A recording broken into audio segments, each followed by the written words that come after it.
I'm not muted. OBS just decided to have an aneurysm, and it decided that it didn't want a microphone. This was on, the source was on, but it just decided that this microphone, not a part of that source. Nope. That's how it is.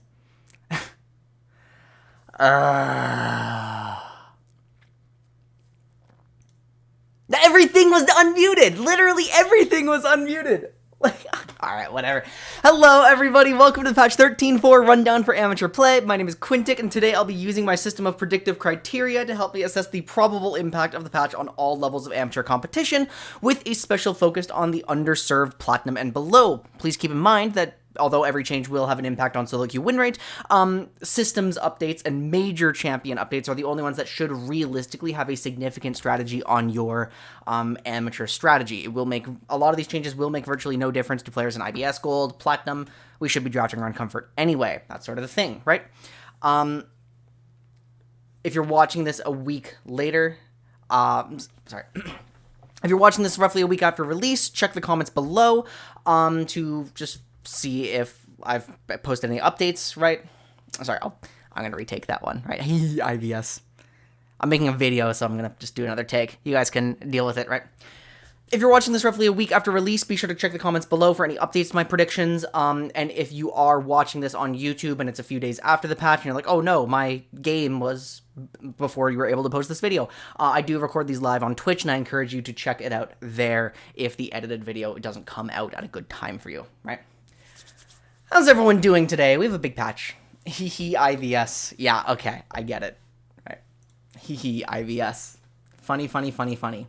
We have a significant patch. This one is gargantuan. So many nerfs, so many buffs, so many systems, and that's absolutely something that we're concerned about in terms of strategy updates. So because we have so much to talk about, let's just jump straight into it, right?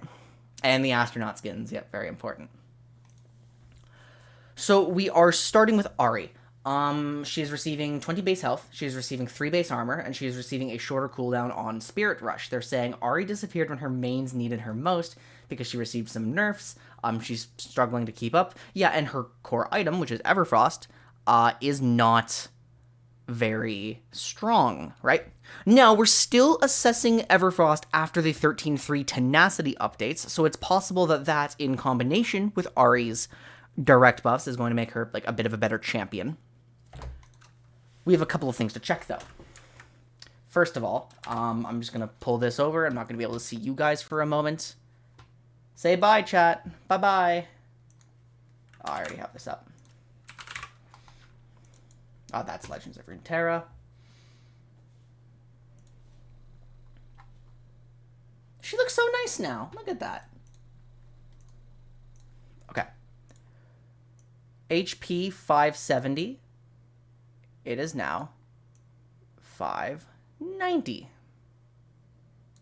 If I can set it to 590, it's not letting me. HP per level is 96, and it is not changing from 96. Base armor is going from 18 to 21,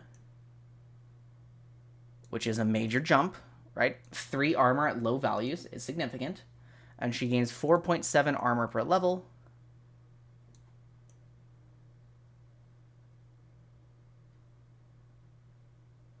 Okay. So here we go. Here's the difference in Ahri's HP. It is very linear, again, because it's all base increases, right? So it's like roughly... It's like plus 40 all levels, right? Plus 40 effective HP. We do now... I got some durability predictors wrong in the last patch, right? We should treat this... It's plus 40 durability effective HP in the early game.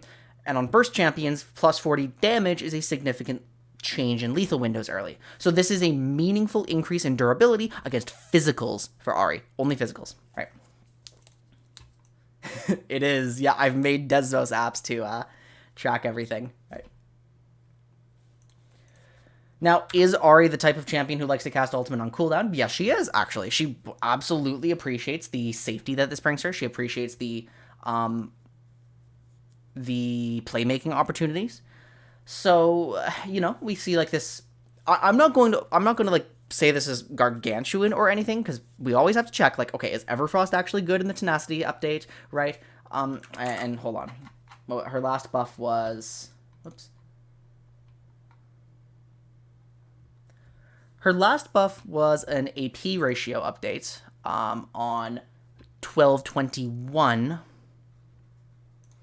So let's check Ari. Very small. Cannot comment hugely. Expectation is the impact is small but noticeable. Yeah, okay, so she got like a little bit of a... like she got hit with a charm duration reduction, which was major. She didn't get that back. Tenacity is compensating for that a little bit. She's got tiny amounts of extra damage. So, you know, like... These are all nice changes. These are all good. But until I am certain that Everfrost is a meaningfully better item, I would not predict Ari to be, like, so much stronger that you must immediately reintroduce her to your pools, right? Data classes, yeah, like math stuff. I mean, it's just math, right? So yeah, TLDR, plus 40 effective HP against physicals, good. Minus 10 seconds cooldown on an ability that, like, Ari wants to cast off cooldown very often, good. Ari existing in a system where Tenacity may be, like, noticeably weaker and Everfrost might be a little bit better, good. So yeah, she's definitely starting to feel like a little more of an appealing champion. If she's in your pool, by all means pick her. But if she's not in your pool, don't scramble to pick her up. She's seeing a rise in pro play. Okay, well, Ari... People just like early playmaking in pro play. So. Right, that sort of thing. Hi, Jackie. Good to see you.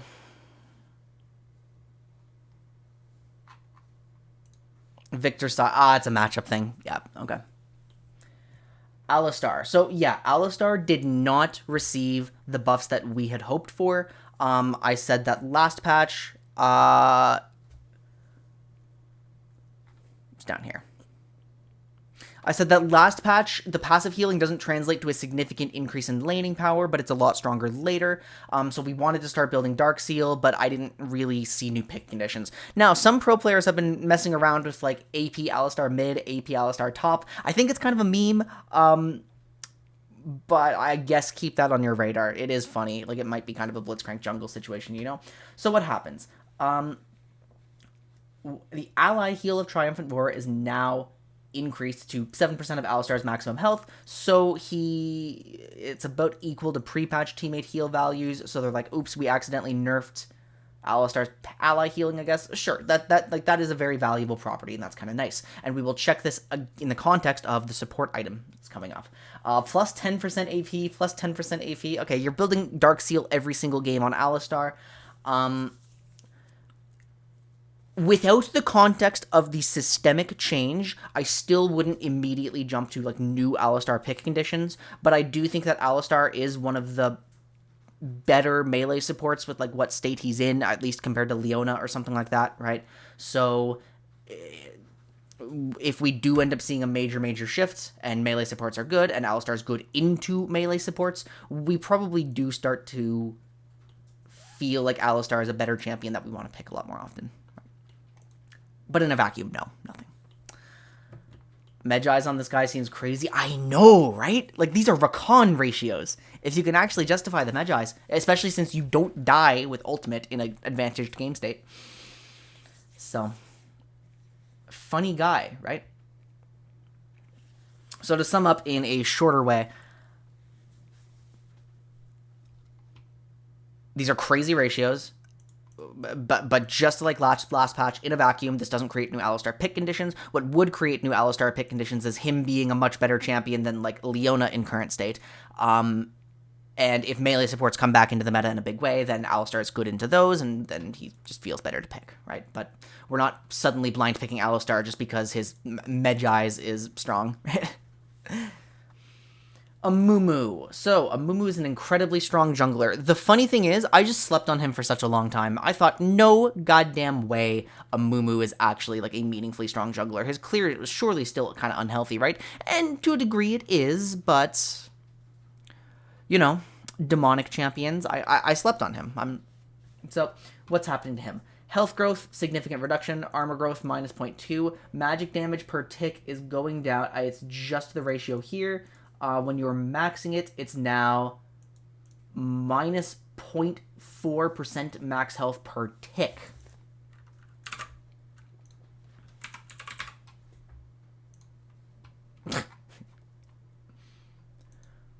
Amumu's W ticks every 0.5 seconds, so this is effectively a 0.8% max health DPS nerf, and that's around our 1% max health nerf, where we're like, yeah, okay, significant DPS loss.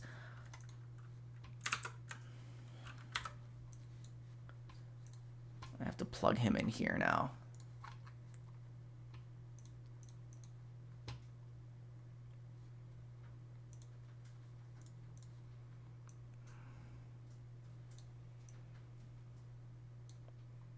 $4.2 down to 4. What else did he lose? HP is stable, so base HP is 685.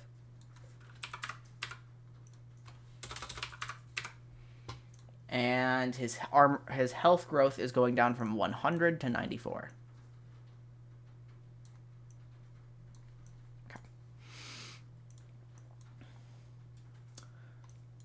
Amumu's losing nothing at early levels whatsoever in terms of durability because he's only losing growth statistics, so we'll check in at like his 11, which is like a minus 100 effective HP versus physicals. Now I have definitely been underrating certain durability changes. I need to refine my durability predictors. So in light of what we've seen over the last few patches, yeah, I would predict a minus 100 EHP nerf in the mid-game to matter. 100 HP made so much of a difference in Sunfire's viability in top lane, right? So I guess by that metric, this matters. Amumu is losing 100 effective HP in the mid-game, and then more as time goes on. He's losing 1% max health DPS. So yeah, as a jungler, you will consider him noticeably weaker. Now, is Amumu blatantly overpowered? And because I've been sleeping on him so long, like I don't think I'm qualified to answer that question exactly. So this is going to be a decision for your individual team to make. Are you still going to run Amumu in the jungle? Do you value what Amumu brings in terms of raw CC highly enough? In Platinum and below, truthfully, I would lean towards yes. I think you do still value that a reasonable amount, and he is like compensating for his own damage a bit by just Demonic Rush. I wouldn't read too much into this as a support, although it will affect support Amumu to a degree. So yeah, we will see a meaningfully weaker jungle Amumu, but like maybe we just consider jungle Amumu like the last like weirdo OP-ish territory, like tank jungler from that whole demonic debacle. And in lower levels of play, like we just value what the rest of his kit brings anyway. Right? Anivia. They caught on. Okay, so Anivia was part of the unholy trinity of Ryze, Kassadin, and Anivia, and they hit Ryze, they hit Kassadin, but Anivia was the one who wasn't seeing pro play, who was just as broken as the others, who was using the same systems. She was, like, absolutely despicable. Like, incredibly broken champion in the right situations. They are only hitting her durability, and interestingly enough, that's her armor growth. Outside of one rather blue man, Anivia's been one of the biggest winners from Seraph's Rod of Ages buffs. Yes, she's getting a lot of value against her newfound durability, thriving against shorter range targets. So we're bringing down her durability, scaling a bit in exchange for newfound durability in her items. So you're supposed to be able to interact with her more.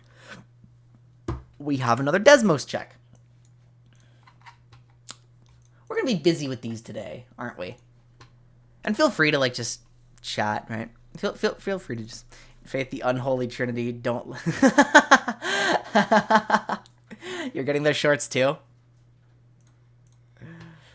Okay, Anivia, health growth from 96. Actually, why don't I do this one here? Why don't I let you guys see? Shall we? Health growth, Anivia 96 to 92.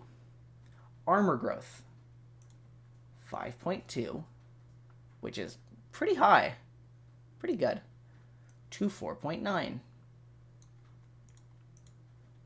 Okay, and then I just need to fill it out with Anivia's actual numbers. She has 550 base HP.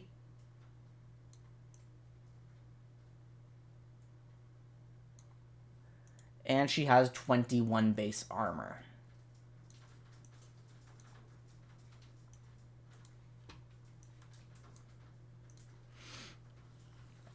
Mortis. Yeah.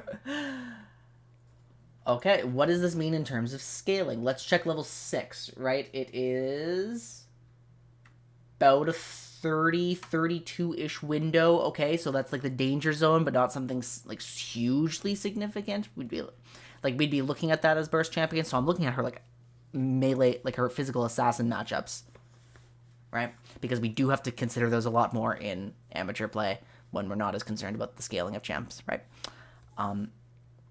No, black F of X is current. Red G. Wait, what the hell is it? Oh, it's the points. Yes, red is current. Blue is new. I hate these colors. This. Yeah, on the lines. Yep. Okay, so 30, like roughly 30 change in.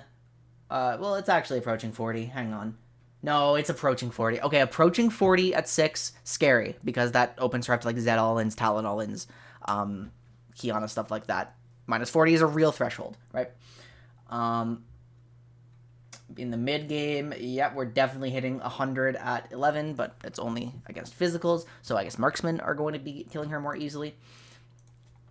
If we're assessing a Mumu's minus 100 in the mid game to be real, then Anivia's minus 100 should be real too. But just not quite as real as a Mumu's because she's not exposing herself to as much danger to get her output out, right? She doesn't need the durability as much. The roughly minus 40 at level 6 into physical assassins is a big deal and should make Anivia meaningfully vulnerable to those matchups, but since I personally use her as a counter pick only to just win the game on the spot when it's the right situation for her, then I personally would not change my pick conditions too much. If you were blind picking Anivia because you just perceived her as that broken, and to be fair, you might not have been that far off, then maybe be like a little more careful.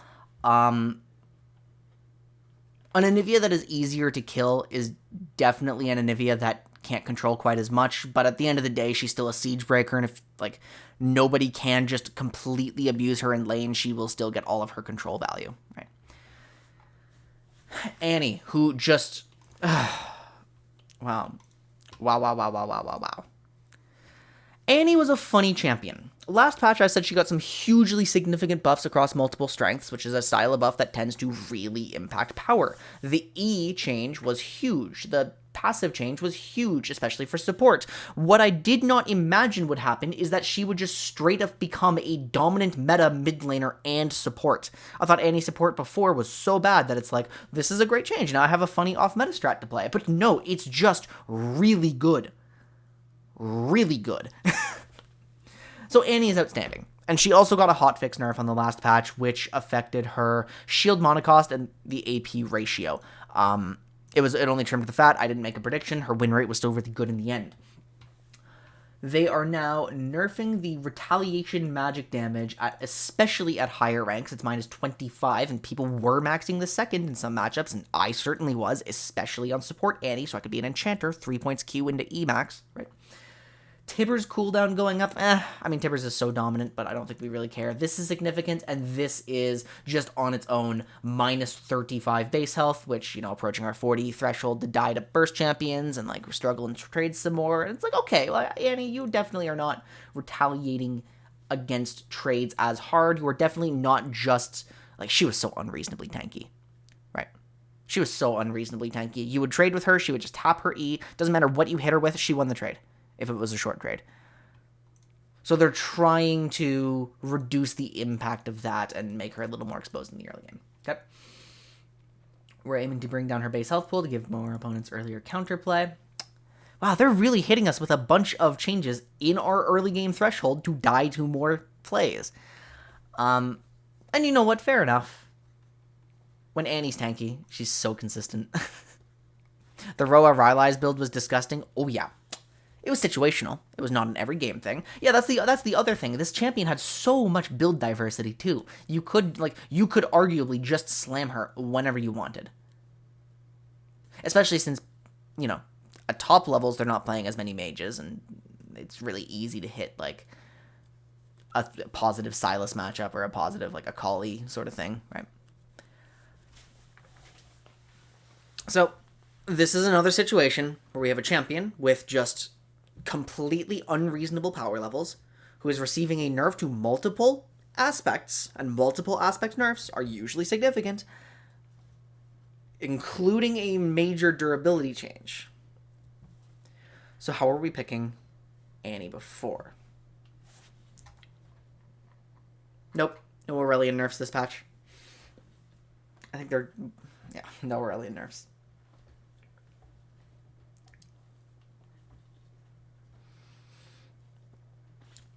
Short-ranged. Burst builds are not particularly strong. It's just the Rylai's Liandry's, like, kill you perma on cooldown stuff, right? Less just immediately devastating trade potential, but at the same time, like, truthfully, I think Annie is overkilling right now. I think her damage is excessive right now, so I wouldn't rate this very highly. Especially on cooldown reduction builds, right? So it's just this. And does this make her easier to kill? Well, short range, yes. It does expose her to some long-ranged matchups that would be hard to play. In mid lane, this remains to be seen what the impact is in support, especially if more melee supports are coming into the meta. So if you jumped on the Annie train, chill out a little bit, just reassess draft conditions, make sure you have real draft conditions for the champion rather than just picking her because she's overpowered, and you should be fine, because I have a hard time believing that she's, like, completely doomed from this, right? It definitely, it feels a little bit more like a support skewed. No, you know what? No, I disagree. I do not think this feels explicitly like a support skewed nerf. This would come online at the same time roughly in both roles if you were E-maxing second. That is Annie 3Q into E in support and full Q into E in mid. So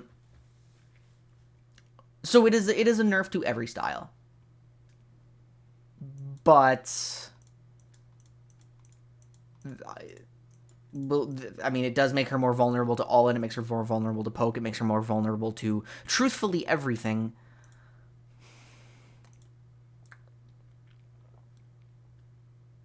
So yeah, nothing really changed. It's just pick her appropriately and she's still strong. This matters. Aphelios. Okay, Aphelios' big brain doesn't have quite enough wrinkles to find wins in solo queue or fans in pro play.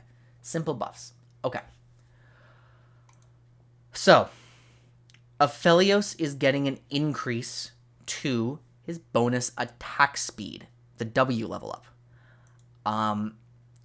You can now get an extra 1.5% attack speed per level.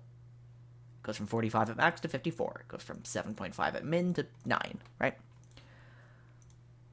Aphelios' problem isn't and never has been his damage. He does a lot of damage. And there's a reason we've started trending more towards lethality builds. It's because when you're on, like, heavy attack speed stuff, Crescendum is heavily devalued, and then, like, what's in your rotation, right? Like, are you really playing off of DPS Gravitum? Like, the best combo when you're building attack speed, when you're building a Phantom Dancer, would be stuff like Severum Infernum. Like, that classic teamfight combo. Before we started, the one that sets up your whole, like, Severum Crescendum into Calibrum Crescendum into, like that standard rotation, right? It's been a transition point in the past. Aphelios thrives when the range of the game is shorter. The range of the game has not been very short lately. Aphelios thrives when he's getting engaged on. The engaged supports have been really weak. I don't necessarily think that Aphelios' current state is a symptom of his own power. I think it's a symptom of the meta around him. Now, his solo queue win rate's trash, and it's because he's low agency, unless you're, like, really, really, really good at him. And you can just make your own plays and start face tanking stuff because you've done some insane gun combos, right?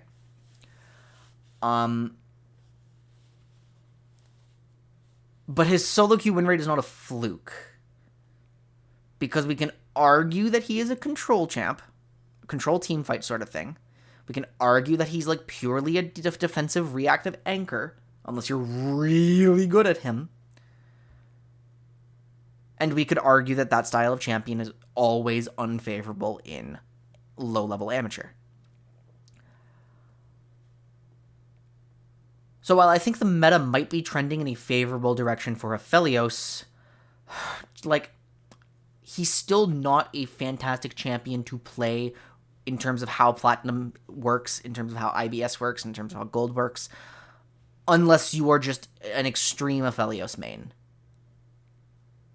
And if you are an extreme Aphelios main and can trust your teammates, I don't think he's necessarily top tier, and I don't think he will be top tier, but I don't think there's anything wrong with trying to make your Aphelios work, especially since he has access to IE second, like, and he's just such a huge benefactor of, like, the ability to go IEBT with the buffed BT, right? He's, like, one of the best users in the game of that. It's been pointed out that, yeah, we can maybe get away with no attack speed in his runes and put a point in W at level 1. We can run that optimization, but it's not a prediction I can make right now. That's my stance on Aphelios right now, current state. Okay. Oh, God.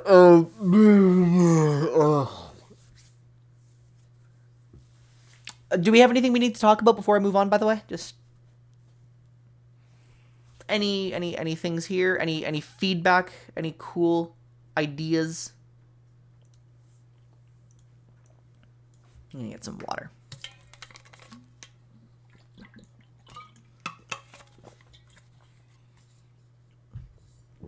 Okay. Azir. Okay.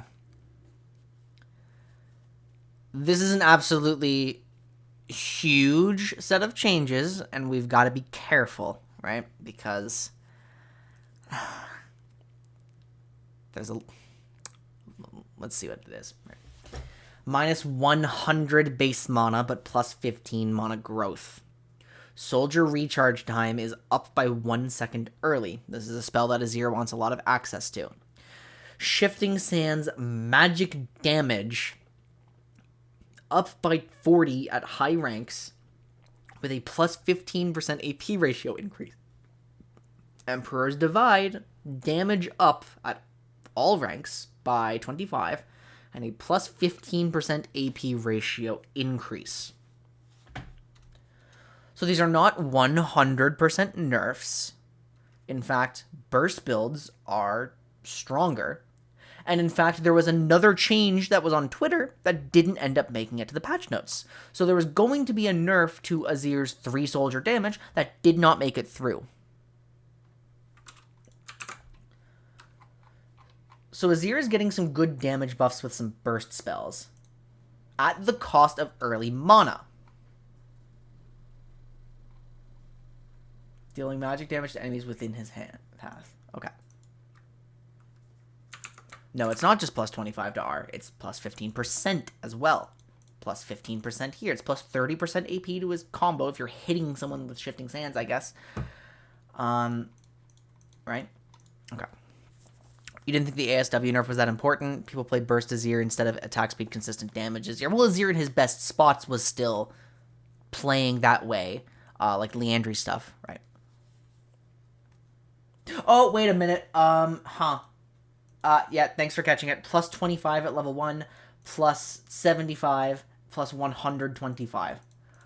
Ooh, yeah, okay. Plus 125. I mean, by level 16, I guess that's not that intense. But then coupled with a 15% AP ratio buff. Oof. So, yeah. So they're trying to make Luden's Azir more appealing. They're trying to make big burst damage Azir more appealing. But it's coming at the cost of minus 100 mana on a champion who is actually... But it's coming at the cost of minus 100 base mana on a champion for whom it's worth attacking his mana pool. Azir already does struggle to play out his early sequences if his mana pool is attacked in any way. You can literally spend your time as a jungler ganking Azir solely to make him E away and ruin his lane, right? So, immediately, this is hugely impactful. This is, like, significantly impactful to Azir's early power. In compensation, if you can survive, this is significant damage. Now, I am ignorant on how much you're actually hitting Shifting Sands damage. I don't know if you're ever, like, bumping into a champion during your shuffle and getting this. And if you don't, then... So yeah, here's the deal. If you are a player who is capable of executing a Azir combo, and you're allowed to fully scale, Champ is arguably better. Arguably. In that state, he is actually just stronger and deals more damage. But I am seriously concerned about his ability to play out an early lane phase. This is so scary with that monopool. Granted, in Platinum and below, champions scale inappropriately sometimes. Right? Champions can scale inappropriately. So you kind of have to figure out, like, I guess, to what degree you want to disrespect your opponent. I don't know. I'm scared. I'm concerned. Azir's already not a common pick down here. It really is just so damning to get attacked in the early game now. I'm concerned he's too vulnerable to do anything with this. But I guess we just assess, right? Like, we just try to make him work if you have an Azir player. Don't breathe in his direction if you're not an Azir player. Do not breathe in his direction if you're not an Azir player. Do not bother with this. Long live marksman supports. No, please remove. I just played a Varus support game yesterday, actually. I really like it. I think marksman supports should exist, but it's good that they're balancing them. I'm going to get to that section later. Right.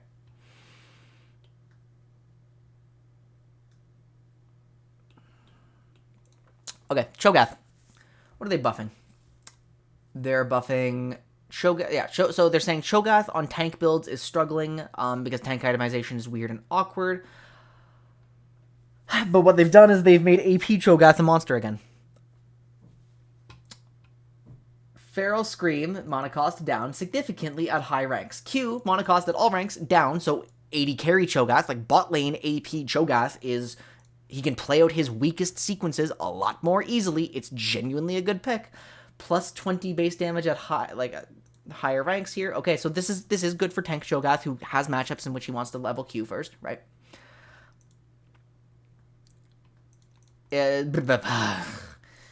Like, everything they do to buff tank Cho'Gath, AP Cho'Gath just gets hit, like not hit negatively. AP Cho'Gath gets impacted positively again, especially with, you know, like some extra durability here. Is this going to make a significant difference in tank Cho'Gath pick conditions? My prediction is no. I don't think tank Cho'Gath is particularly compelling, as a top laner especially. Tank itemization just has not been kind to him, although he does have access to IVG if you find a good spot for him, and then, you know, he's a reasonably okay champion. I do think AP Cho'Gath is, like, genuinely sleeper OP, and you should investigate it as a bot laner or a mid laner. Especially, like, I genuinely, I'm really, really starting to wonder if his weakest early sequence in bot lane is just too consistent to punish reliably now. And I know that sounds ridiculous, and I know it sounds stupid to have played enough of bot lane Cho'Gath to know this. I would genuinely look into it. Get creative with Cho'Gath if you're interested in that. Like, really, check it out. But tank Cho'Gath, I have a hard time. Like, I have a hard time accepting that it's going to be, like, huge. Huge. So we have some stuff in chat, too.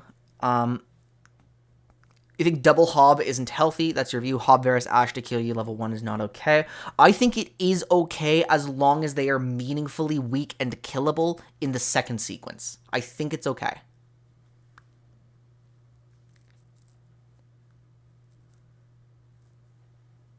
Or if there are more tools in the game to recover from that level 1. I think that's okay.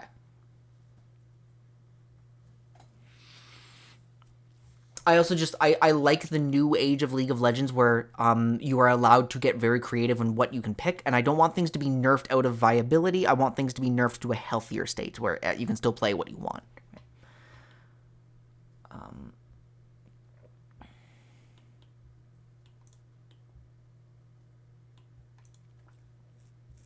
Me when I play Ashe support, rack up 3.5 vision per minute, win lane in 5 minutes, kicked up. Yeah, I was getting like a 6-minute flip on my support item playing Varus, and I'd never played Varus support before, so it is definitely ridiculous. Elise. They're supposed to be, but let's hold off on our discussion. We're gonna have a big discussion on this coming up. Okay, we're gonna have a huge discussion on this coming up. So let's hold our horses a little bit because that's gonna be like the thing to talk about. That's part of the discussion too. We're gonna find out. I'm actually on the for the people who are in my study group, like on Flannel Esports. That's gonna be a major thing to test this patch. And I keep meaning to invite Paradox, but I keep forgetting to actually talk to people.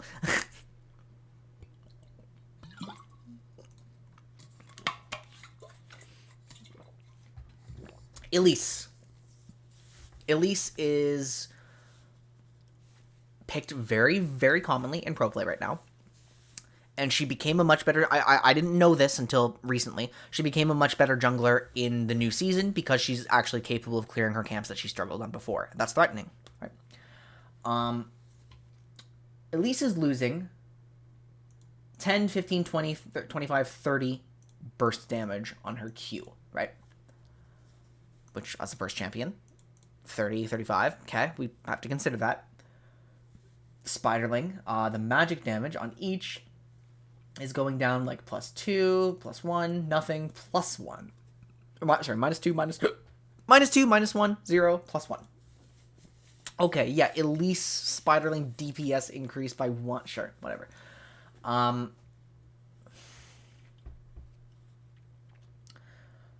The answer to this one is, what's the study group about? It's literally just like sometimes I can't answer everything on my own. Is it about how Bard is the best champ in the game always? Yes. For you, here, I'll just give you a TLDR. I wanted to invite you to my composition research team because we've lost a player and I have to kind of move into the jungle in that, and we need a support to, like, we're going to do a dive conf project soon. And then we also just have, like, a couple things from time to time for, like, draft practice and, just actually talking about the answers to some of these patch note questions and stuff.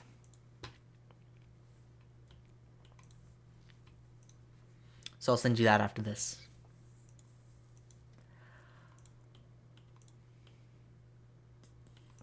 Okay. Here's where I must reveal my ignorance and where I cannot be very helpful to you guys. A 30 base damage, or 30 damage nerf on a burst champion is about the range where, you know, we start to consider that might matter. Like 40 is the one early game where we think, yeah, that matters a lot. 30 is like, we're getting there. We're getting there. It matters. It matters for sure. Was Elise overkilling you? Was Elise just overkilling? I mean, she's always ganking. She's always primed to play in 2v1s. She is never primed to take a fair fight. I don't know if that actually matters as much for Elise as it matters for a laning burst champion.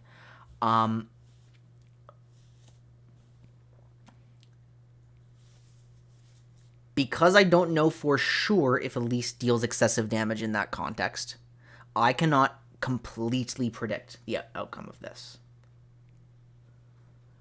I would predict, with what I know right now, that this doesn't make a significant difference for Elise, specifically Elise. And so I do encourage you, at least until I may be proven wrong, to keep running your Elises if that's in your pool.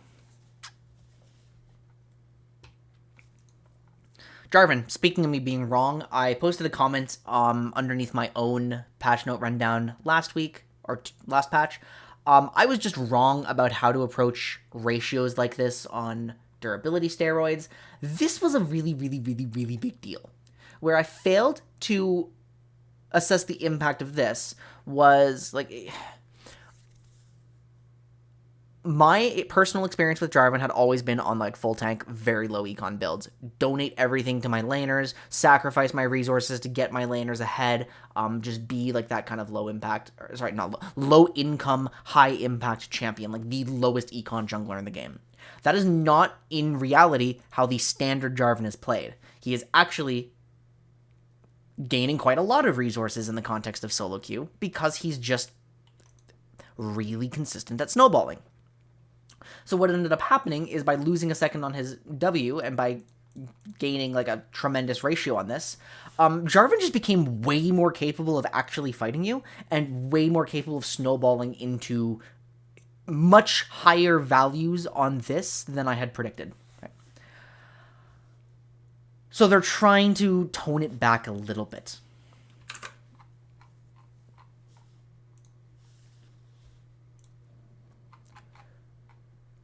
Just so we understand where exactly this is toned back,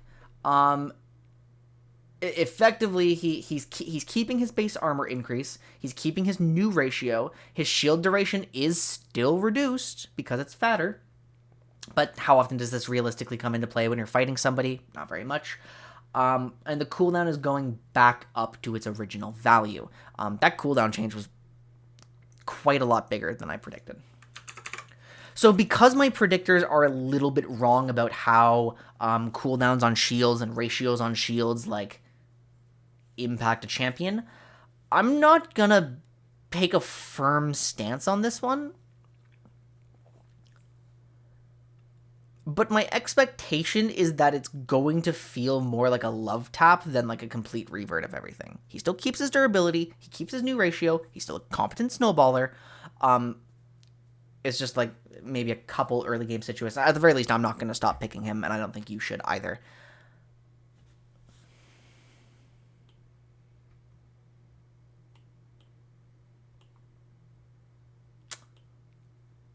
Okay. Yeah, Bard too, exactly. So far, there's been a lot of changes. Like in the early phases, there were actually quite a number of changes that may impact picking conditions, and now we're kind of like it's like strings. There's like a couple strings where it's like, oh, this is pretty big, and then there's a couple strings where it's like, maybe not so big. Maybe like you'll survive this if it's in your comfort, right? And just remember, as I'm saying, that you shouldn't stop picking him. That we're drafting for comfort, we're drafting for output. Like technically, durability isn't output, even though it gates your output or unlocks your output or anything. It's just Jarvan thrives in amateur play. Jax is too strong in lane phase, they say. Jax's burst is pretty ridiculous. And yeah, Jax is just kind of... My top laners have been complaining. My top laners have absolutely been complaining about him. So what do they do? Minus 20 base health, rounding on his health growth. Okay, 20, is that a significant change? It's below our threshold because we're treating health as the same as burst damage. We're fine. We're not going to overreact to a 20 health change. It's not going to be that significant at all. Dodging attacks now increases the entire damage of the spell, no longer just the base. Okay, what's the rest of the context? Minimum magic damage. The AP ratio was reduced. The maximum magic damage, because it affects everything, is now increased. So they're saying to Zhonya's Jax, you actually have to dodge stuff to full burst someone. That's reasonable. But the high roll, the best case, is stronger on Zhonya's Jax. Passive on-hit damage is down by 20 early game. Completely reasonable, completely good. This was a contributing factor to his ridiculous burst, because I guess it's like... You can get two of these off very quickly, right? When you're actually using your ultimate. Bonus armor for first champion hit, down by 10 at early ranks. Back up to the same at 16. Bonus magic resist. It's halved at early ranks. Yep. Roughly. Okay, so realistically, what's the impact? Lower no commitment burst damage. So Jax has lost okay, we're going to be generous and say 2 in a combo, right? He's lost 40 burst damage plus 30% AP. And remember, it wasn't a bad idea to build Dark Seal on this champ either.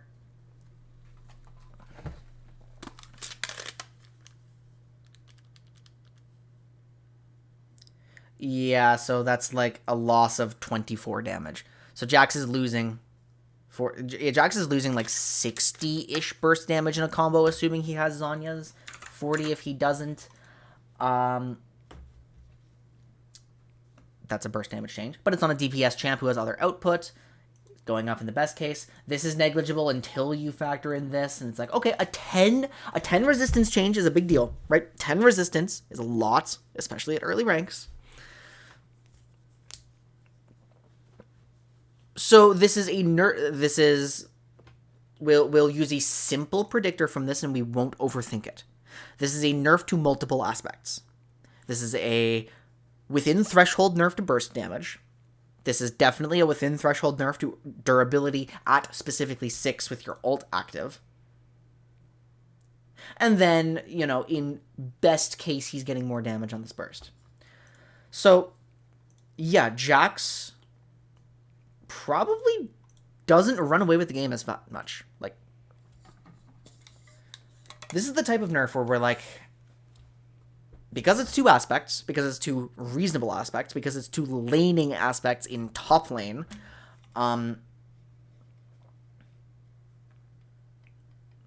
we take notice of this. Like,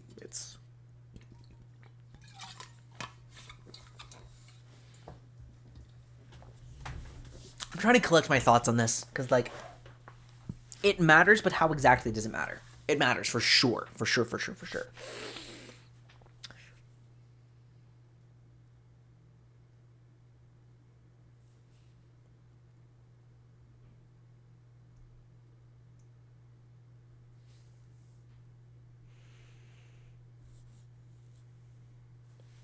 The champion is just more honest now. That's pretty much the impact of this. Jax is just more honest with what he's doing in lane. We've all seen Jax win some just stupid things. He's not going to be winning as many stupid things anymore. That's fine. His late game is completely untouched. His snowball state is, like, reasonably untouched. It doesn't take very long for a top laner to get to 11. So is he just, like, the most oppressive carry in the game anymore? No, not really, but can we still blind pick him is the question. That I can't answer. That requires someone else's expertise. Historically, Jax has been a blind pick, historically, Jax has been, like, predominantly counter pick because it's, like, a lot of his value comes from when he's capable of winning lane. I mean, like, maybe this new... we still didn't fully figure it out.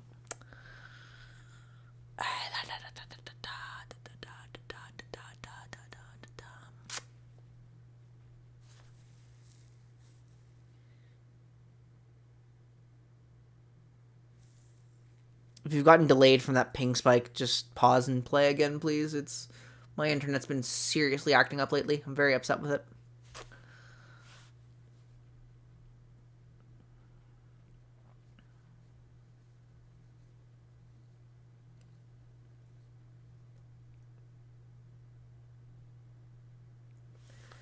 Okay, when a champion is no longer able to do just stupid things, then their draft conditions start to matter again.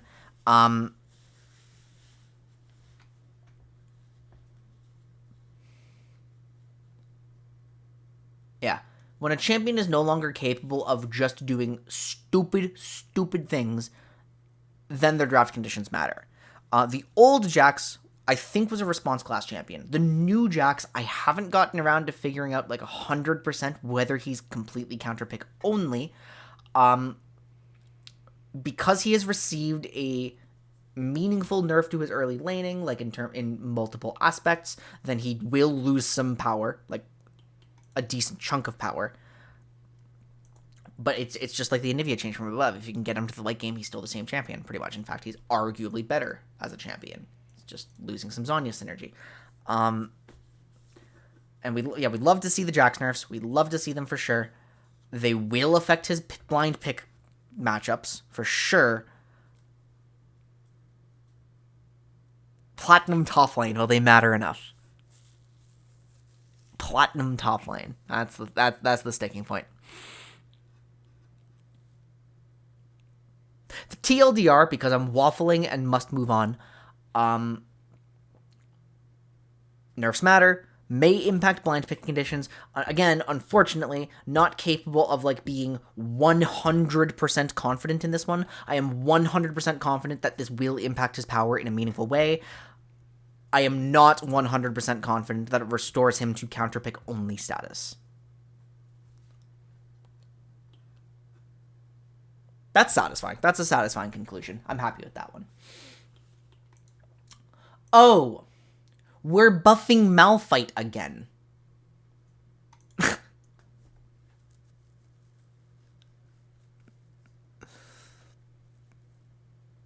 Yeah, late game he's still strong. Like, it's just...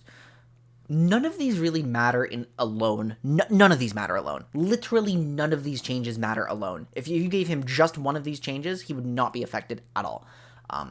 It's just the combination of them where we're like, yeah. Okay, so, I mean, I guess Malphite was impacted by the state of top lane tank itemization, where it's weird and awkward and component heavy, and it's like, what does this guy actually build? Like, he's not really satisfied with Jack-Show. Like, I guess he could, he's kind of a decent IBG user. Like, he's actually quite an excellent IBG user now that I think about it. Oh, jeez. Okay. Look, okay, so if Malphite's an IVG user, and a good one at that, then he's not as impacted as by the weird, like, state of top lane tank itemization as some of the others. Of course, IVG is, like, best case only, and sometimes you're stuck in an awkward situation, like against a magical matchup, but Malphite's not the type of champion you blind pick anyway. He's a counter-develop.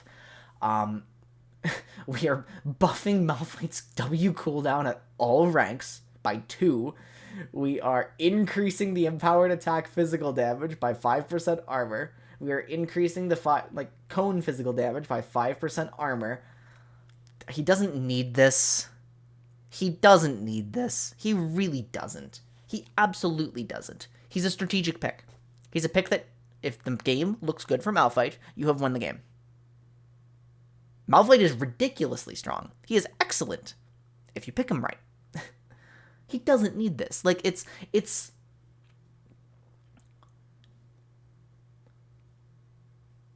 Every time Malphite receives a change, we get a little bit concerned that he can function in his non-optimal matchups. Every single time.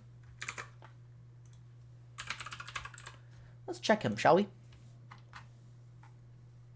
Okay. In 1223, Malphite got a big E-buff.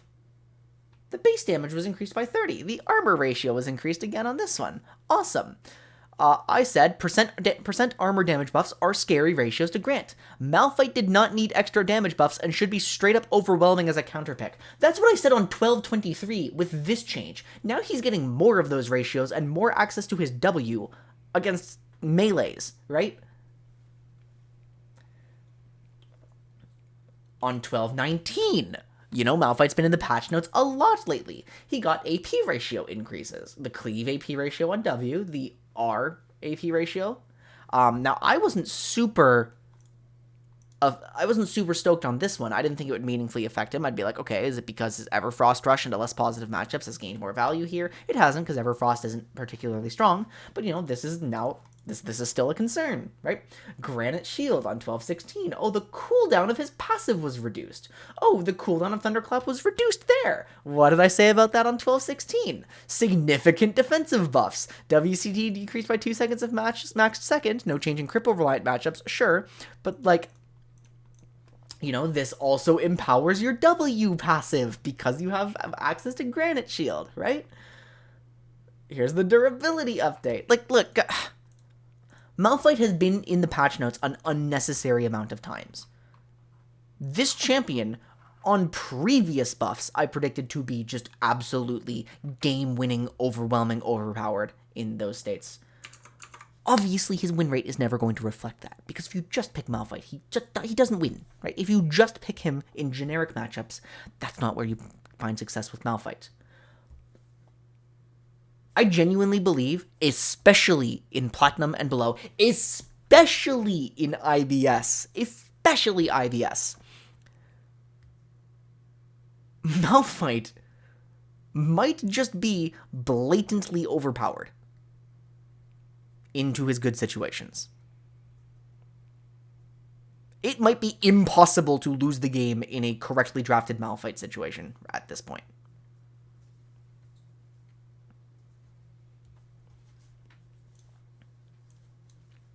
I'm going to assume that these frame drops you guys are experiencing are the result of like a storm that's starting outside. Yeah.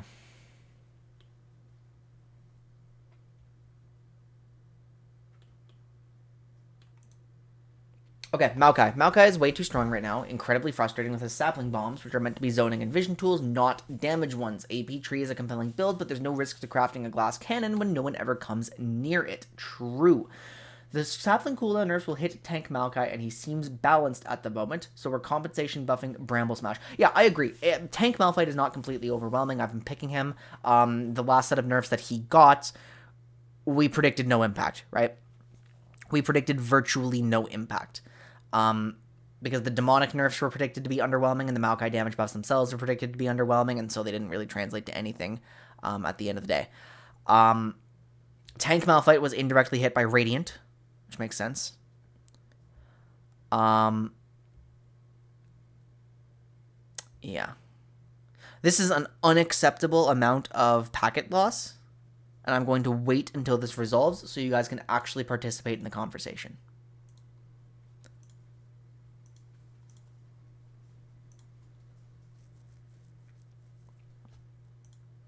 We're going to run a speed test to fix. So no, yes, frames are dying. I have hit 5,000 ping in my League games this week. I promise you, Canadian ISPs, very good.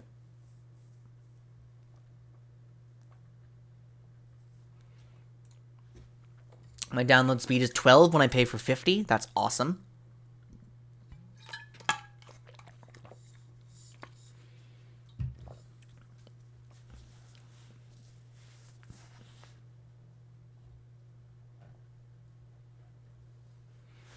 Well, no, because it restored itself just well enough to, you know. Big W. I love Rogers. I love Bell. They're so good. Okay, so we pause and play. Pause and play here. You guys are going to be desynced from me. Pause and play the stream to catch up.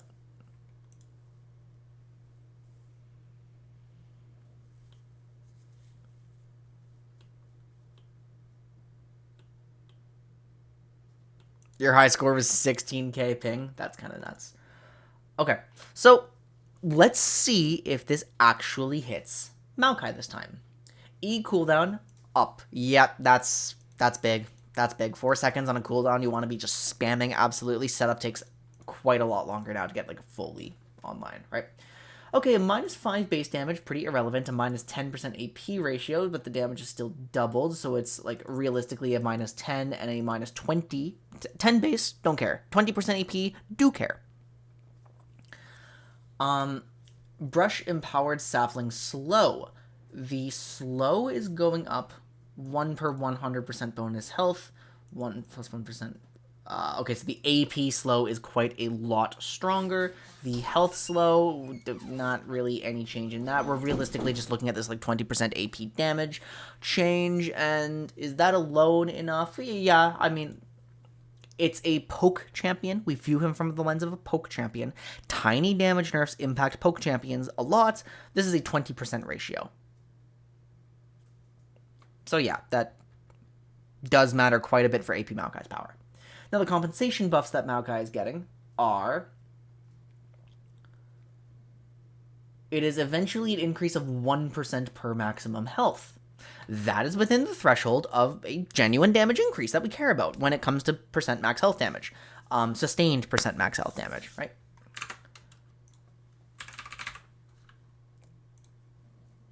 Yes, it is a huge nerf to the AP build slow. It is. I mean, it's not a 1% DPS nerf because Maokai... I mean, Maokai can realistically get this to like 3 seconds, 4 seconds... Like 3 seconds, like approaching 2? It's not that unreasonable on tank builds, with like haste-heavy tank builds. So we definitely don't get within the realm of 1% max health DPS increase. So it's not the sort of thing where we think, whoa, Maokai's so much stronger.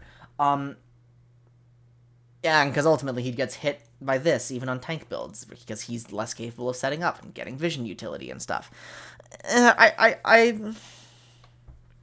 struggle to imagine that this on tank builds compensates for this, and this feels bad, because, like, I was really using Maokai to, like, learn the jungle very well.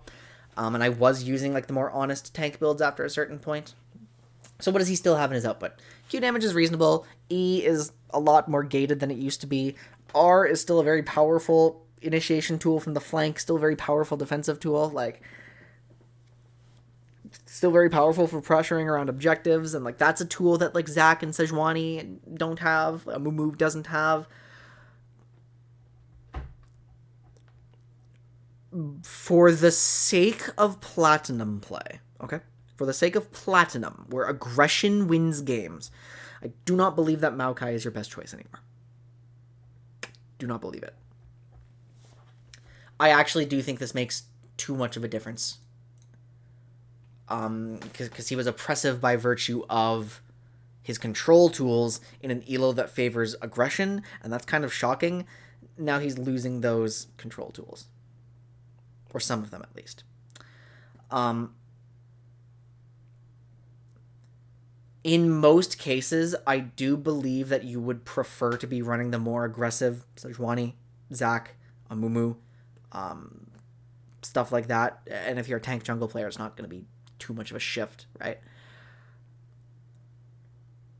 That said, in the context that this sort of pseudo-defensive, like, mid-range jungler is what you need, good champ.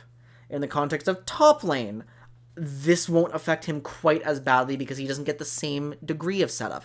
In the context of support, it feels bad. In the context of support, it feels bad, which sucks, because it could really be Maokai's support's meta, and he would have been better Alistar, but I don't think he is better Alistar now. Always honest build on Bard.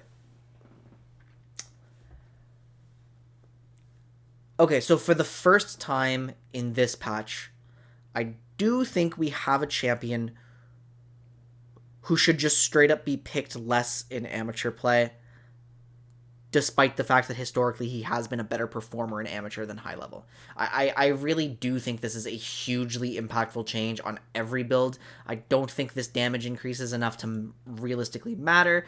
And he still has he still has good output. He still has good output, valuable output that he would value in defensive contexts, or, like, really extreme flank contexts. He's going to be a fine champion, but he's going to be a champion with more compelling generalist alternatives in current state, because this seriously matters for AP builds. That's my prediction. And yeah, we saw Rock better, Groot weaker. True. Facts. Do we agree so far right now? And yeah, Malphite, false narrative, because people perceive him as, like, this brain dead weak champion. There is no shame in playing something mechanically easy if it just straight up wins the game. That brings me so much joy to just counterpick you with something that I can play as brainlessly as possible and you can't do anything about it. Like,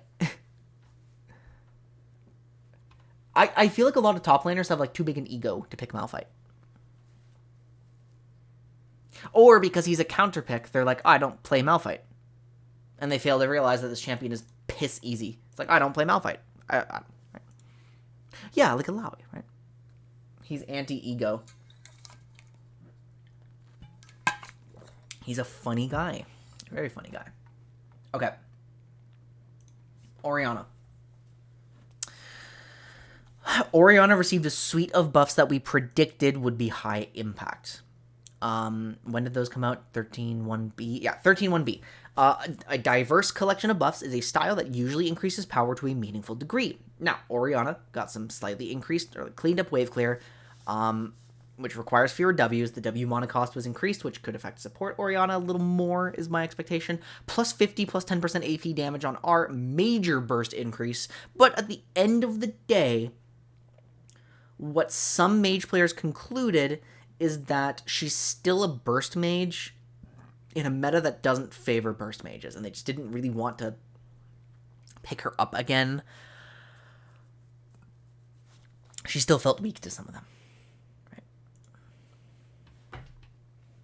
But 3 base armor is a big deal. And minus 10 mana is a big deal. Especially in support.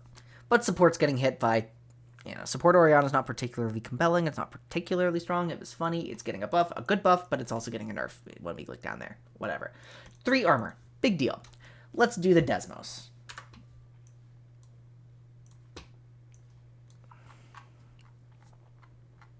I have to pull up Orianna on the LoL wiki.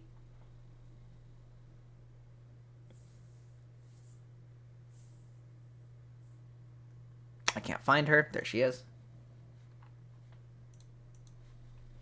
Okay, health. 600 base exactly. HP per level. 105. The base resistance, as we just saw, is going from 17 to 20. And that's the only change. Her armor per level is 4.2.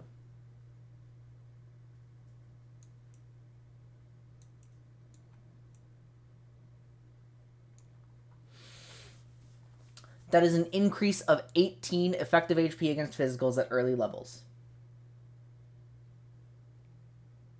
At level 6, that is an increase of 30, which is slightly below our threshold. It's like right on the cusp of this matters.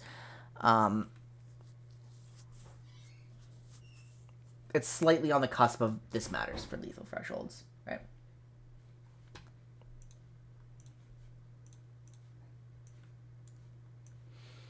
Alright, so an on-the-cusp durability change and a quality of life mana increase, which like slightly increases your ability to get out of lane, like slightly improves your sequences. It's fine, but nothing to write home about. So if on the last set of changes you didn't assess Orianna to be worth picking, you won't assess her to be worth picking now. If you are finding some reasonable success with Orianna, sure. But I don't think this changes anything. Helps against assassins a lot since she auto-attacks her enemies. Yeah, but again, like the numbers plus 30. Yeah.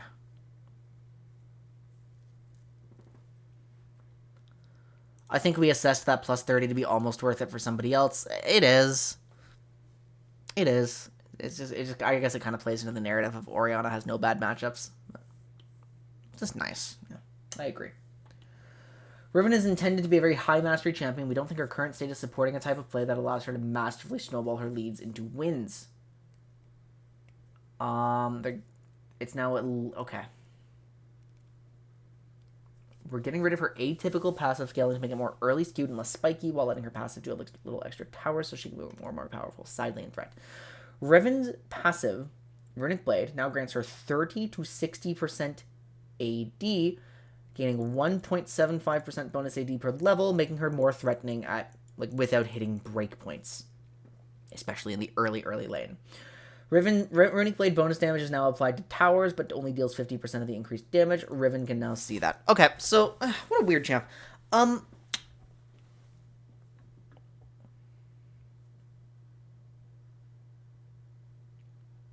The last time I spent time thinking about Riven, I concluded that she's actually in a pretty good spot. She's actually pretty strong. You just don't want to end up in a tank matchup or a tank-heavy game, right? You want squishies to blow up. Her passive is basically like stacking Sheen.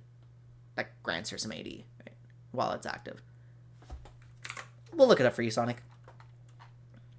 We'll get the exact specifics of it.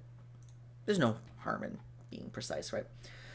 Riven's ability casts to generate a stack of charge for 6 seconds, refreshing on subsequent casts, stacking up to 3 times. Her basic attacks are empowered to each consume a stack to deal bonus physical damage equal to 30 to 60% based on level AD. Total AD. So the bonus AD damage, the empowered damage, does a little more early, right? It now is applied to towers. Last time I checked in on Riven, I thought she was in a pretty good state. Riven players are actually fine with playing her. The only reason you don't see her as much is because tank heavy games can occur and she struggles in those, and because the level of time that it takes to practice her for pro play is not really worth it for just a generically good champion. And she also can be pretty volatile. You really need to perform, right? But it doesn't mean she's a bad champ. I do think she got impacted by Gore Drinker changes. I do think she definitely got impacted by fighter itemization changes, although I guess, I wouldn't be surprised to discover an Eclipse style going around on her with just the haste on that item now. In fact, we're going to check right now.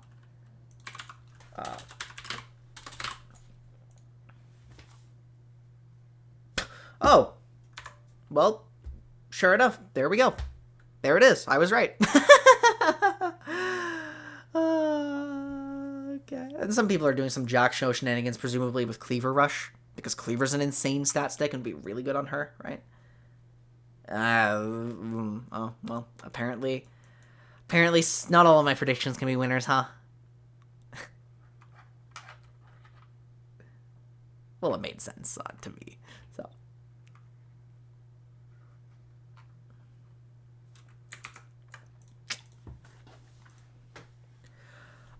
What I'm getting at when I say this is I don't think little changes like this are anything more than quality of life for Riven players. They're like, nice, I can do more in the side lane if I'm winning my lane. Sweet. I have more options. I can make more decisions around the map. Nobody was picking Riven who wasn't going to pick Riven regardless. Right? It doesn't change pick conditions. It doesn't change the fact that you're never going to pick her unless you have like a Riven 1 trick on your team. And it doesn't change the fact that she's already a reasonably good champion. So, by all means, have fun, Riven players.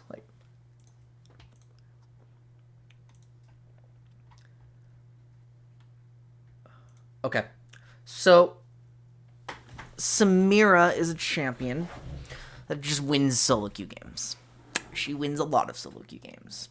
It takes one misstep. She's a one bad day champion. The type that I described in my Platinum video. That performs really well at that elo, right? Instead of 3.5% move speed per stack, it's now going 1, 2, 3, 4%. That's big. That's going to make it harder for Samira to run you down and snowball on you early into the game. Inferno Trigger is not life-stealing as much. Right? I am a bit of a Samira hater, but I want to preface this by saying it's based on some theory stuff. Samira in draft theory is not an easy champion to pick, but Samira in practical low elo, is really goddamn strong. To the point that, I think people are more capable of blind picking her than I think. I know somebody blind picked her against us, and reported that it was working. Because people make mistakes. And what that means is that divide between how amateur works and my own biases against this champion make it really hard for me to assess this fairly. I do think this is a big deal in early lane, and I would predict that it's I still personally wouldn't want to pick Samira unless I'm certain it's a spot where you're vulnerable to Samira. But you may feel, based on your experiences that you've had on your team, that this is not going to hinder your ability to kill people making a lot of mistakes. To theoretical Samira, this is a real, meaningful buff. To theoretical Samira, this is a real, meaningful nerf. Because it's a real, meaningful nerf to theoretical Samira, I care about it. I don't necessarily think that you guys have to care about it as much as I do, because I may be wrong for caring about it as much as I do. Okay, I didn't want to leak our scrims, but as long as you've said it.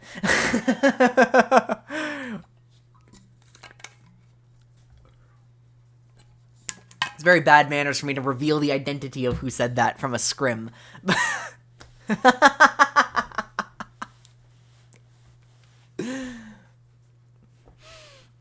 Yeah, she's getting away with a little... Oh, because she's also capable of getting some really early PTs, right? Kind of funny. Neil is really broken. Neil is really good in some air spots. Oh, excuse me.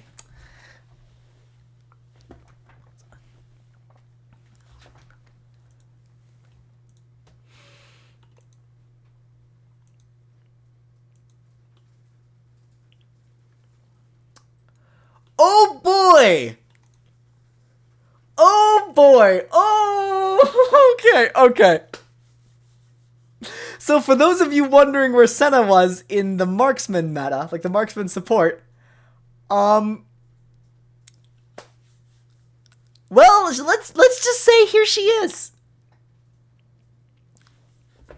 We have established in the past that attack speed ratio buffs are some of the most insane changes you can give to a DPS champion. We have seen in Senna in particular, this dramatically changes her power and unlocks so much build diversity. So, like, Senna, from her release state, now has double the attack speed ratio. The last time we saw a ratio increase, Kraken Senna went insane. I cannot understate how significant this is. Sorry. Yeah, no, I cannot, not under. I can't overstate how insane this is. This is a big buff to carry Senna builds. It also means we have to reassess Senna itemization principles, because this is a champ with very unique itemization and very complex itemization. Historically, I am a hater of attaching Noon Quiver items to Spectral Sickles. I think it's really bad. And historically, Senna has not been amazing with it either, unless she's actively fasting and playing in coordinated environments where she is securing some CS in addition to having Spectral Sickle.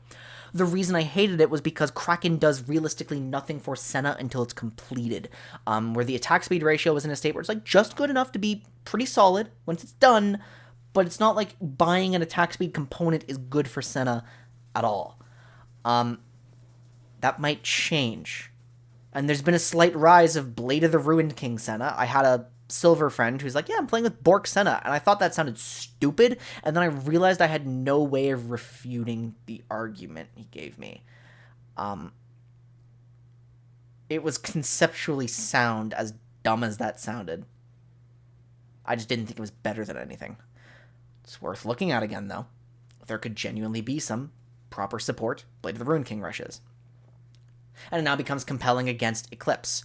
You see nothing wrong with it. What's wrong with it? It's expensive, and the components are not great for her, but then when it's completed, like, there's actually no argument against it. It's just math at that point, right? I just thought it sounded kind of silly, because I don't like building pure AS items on Senna early. But that changes. Quick Blade, yeah, so now what do we do? Like, we have this attack speed ratio that seriously impacts her power, and we haven't even talked about Dawning Shadow yet, which is gaining, like, a meaningful increase to its AD ratio on the damage. You have to hit the center. It's still challenging. And a really good buff to its cooldown. And you like having these cooldown buffs when you're playing utility Senna, too. Like, you love having greater access to your Dawning Shadow when you're trying to play, like, barrier tank Senna and standing in your front line. You love having access to this on Locket builds. You love having this on, like, Umbral Redemption builds. Like, you love having this on carry builds. Like, it's just a good spell to have higher uptime on. So, yeah. And I didn't finish my point exactly on the... I'm so scattered because there's so much to talk about. I don't like attaching Noon Quiver items to Sickle users, but Senna could be the exception because she's on greater econ thanks to souls and the opportunity to farm. Now that the components might be good on her, Kraken Senna looks a lot more compelling, and we will have to check that against Eclipse. We will check Kraken, we will check Eclipse, we will check Bork, we will check Umbral Locket, we'll check the utility builds again to see if Dawning Shadow makes an impact. We will check IE Rush, we will check Quick Blades Rush, we will check Farming Senna. Is there anything we can do with Farming Senna now? Is it actually able to impact the waves more effectively? Does she have greater early wave control without going My money's on no, but it's worth checking out. Basically, just this... Senna will maintain her problem of just being noticeably squishier than a lot of other champions because she only got half the durability. Senna will maintain her problem of, like, being noticeably squishier than some other champions because she did only really get half of the durability update, but, like, when you're allowed to play her, like, when she's getting her items, when she's not getting perma all-in, I'm nervous. A Senna with a ton of options means there's a lot of avenues for Senna to be really, really good. I was also looking into Radiant Senna before the item got nerfed, by the way. Radiant Senna was really good if you could finish the item.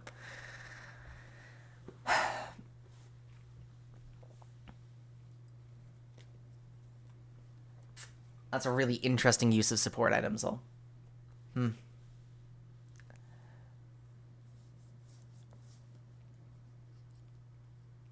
Senna also likes it when the meta gets shorter ranged in general. She's not a hobby user. She's not able to, like, just walk up and full trade with any other ranged champion. When there are some more vulnerable melees, shorter ranged melees, she likes it, even though she's a bit susceptible to all-in. I don't know. Point is, humongous change. Huge change. Hugely significant, again, because it's a spell you do like having access to, like, permanently, and it does unlock some playmaking if you know how to build her.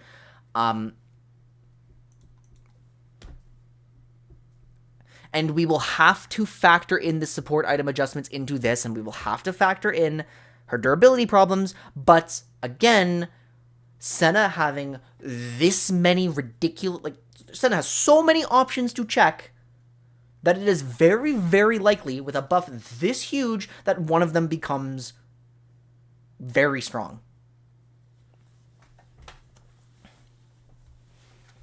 These buffs incentivize damage? Well, not this one. Not this one. And that style of Senna is already good. So, that's my point. Senna has options. She has complex itemization. Love the champion. Genuinely one of my favorite champions in the entire game.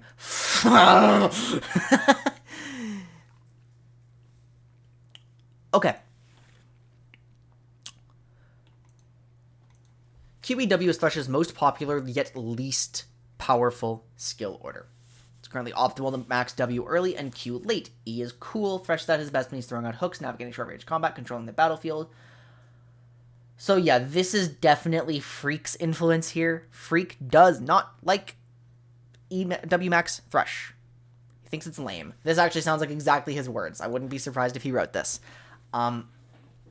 I did not believe that Thresh deserved or needed many compensation nerfs.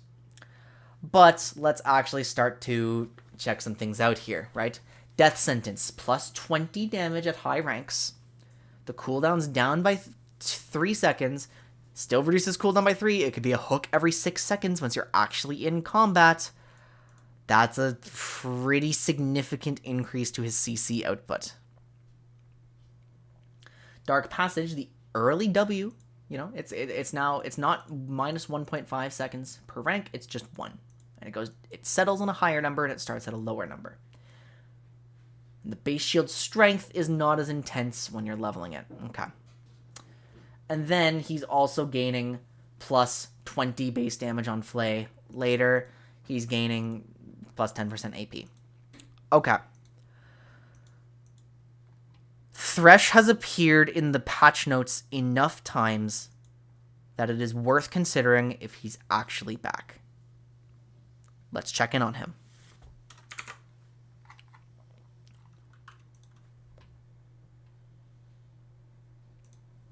As we discussed last time, the big problem with Thresh is that he realistically just didn't have enough lane impact to survive a lane. He really could not skirmish with you, but like he just had virtually no damage to justify his existence, especially when his own CC is very unreliable, especially when his own CC is very weak against ranged champions. But not only is the meta potentially, this remains to be seen, shifting back towards melees, but let's just tally up his damage buffs.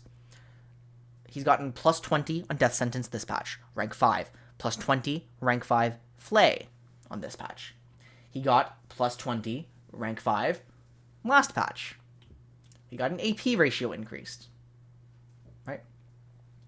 He got, on 12/18, plus 40 base damage, rank 5, plus 10 here, right?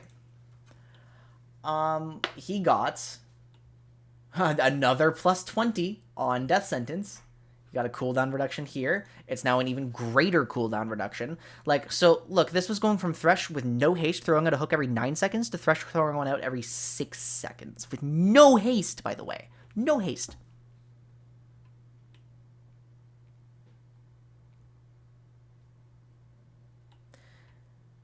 He didn't get everything in the durability update because of his shield scaling, or his soul, like, armor stuff, remember. But he did get this buff in anticipation of that. So, Thresh has absolutely, unquestionably been, like, one of the most useless supports for a while. He's been bad. He's been in a bad state. Now, I agree with the patch notes. League of Legends is better as a game when Thresh is allowed to participate in it. Thresh is a very honest, fair, fun champion. He's just a good time. The game's just more interesting when he's there. Even with shield, even if that's frustrating. When we tally up all of the buffs that he's received since he got put into this terrible, terrible, terrible state, that is a lot of damage. A lot of damage. With the meta trending towards the champions that he's good into, I am now... I can't believe it's time to say this, especially since I don't love the shield strength being reduced, right? Especially since they're just trying to use the output of repositioning and stuff like that. I guess that also means there's more to this than the shield strength, right? But whatever. Thresh is back. I am now 100% confident in saying Thresh is back. Remember, melee supports were always prevalent in Platinum and below play, regardless of what the meta was at the top.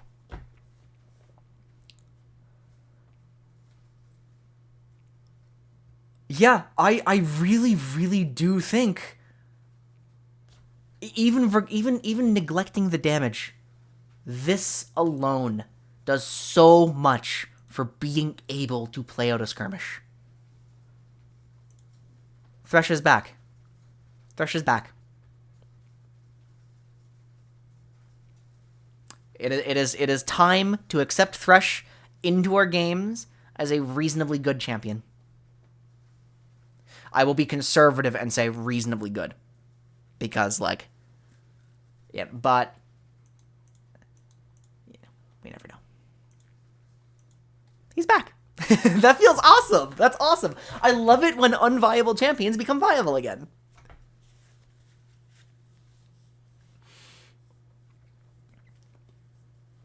Yeah, I agree. I think it's cringe to, like, limit the expression a little bit. I think it's totally legit. Like, what is really the problem for Thresh hitting level 18 and, like, being able to sacrifice his damage and stuff like that? I think it's a little too heavy-handed in this one, but Thresh is back. So.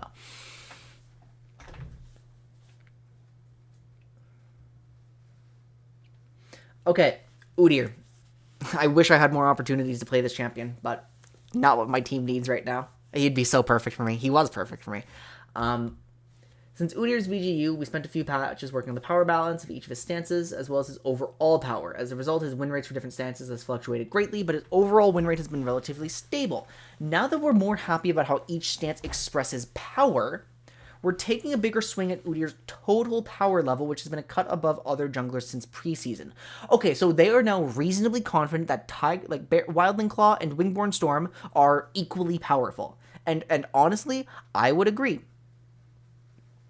What's wrong with Udyr for us? He's just not proactive enough, I think. We can test him out again, but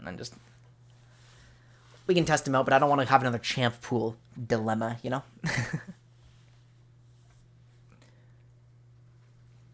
So I would agree that both of Udyr's styles are reasonably fine. Prowler's Udyr, I think, has died. Can we check that? Has Prowler's Udyr died a horrible, horrible death? It hasn't! It hasn't! Look at that! It really hasn't! Even despite all of that, Prowler's Udyr has not died a horrible, horrible death. How crazy is that? Wow.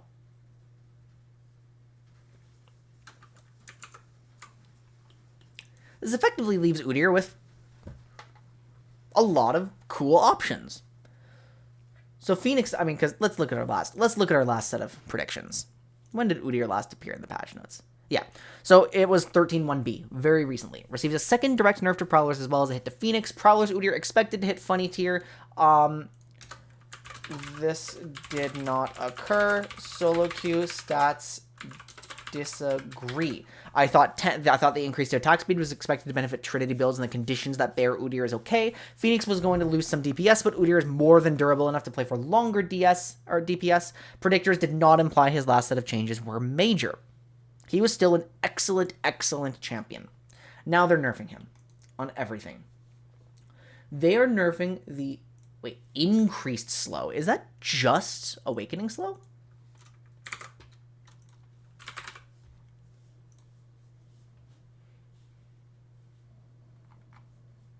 Ben, for the record, we can double check Udyr later.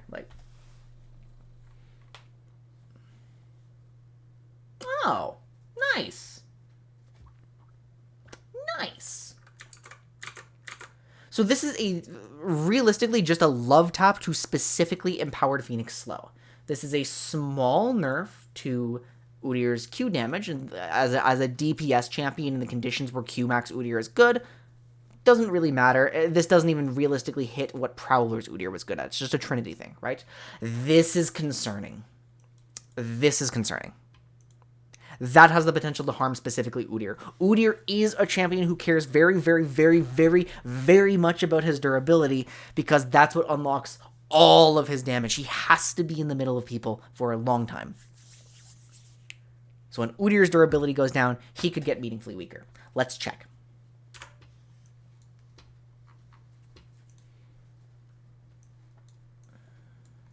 Just moving some stuff around. Okay. He has 6... What a terrible number.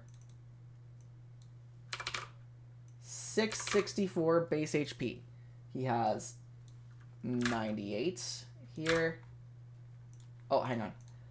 But his health per level is going down to 92. His base armor is going from 34 to 31, and his armor growth, which is 4.7, there it goes. So where does Udyr settle? I'll just move this stuff back to the correct screen. There we go. Udyr settles, we'll check level 6.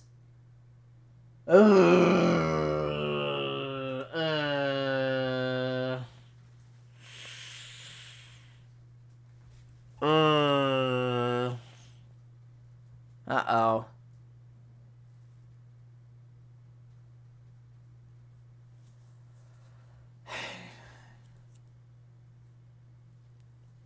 $75 at 6. 75 effective HP at 6.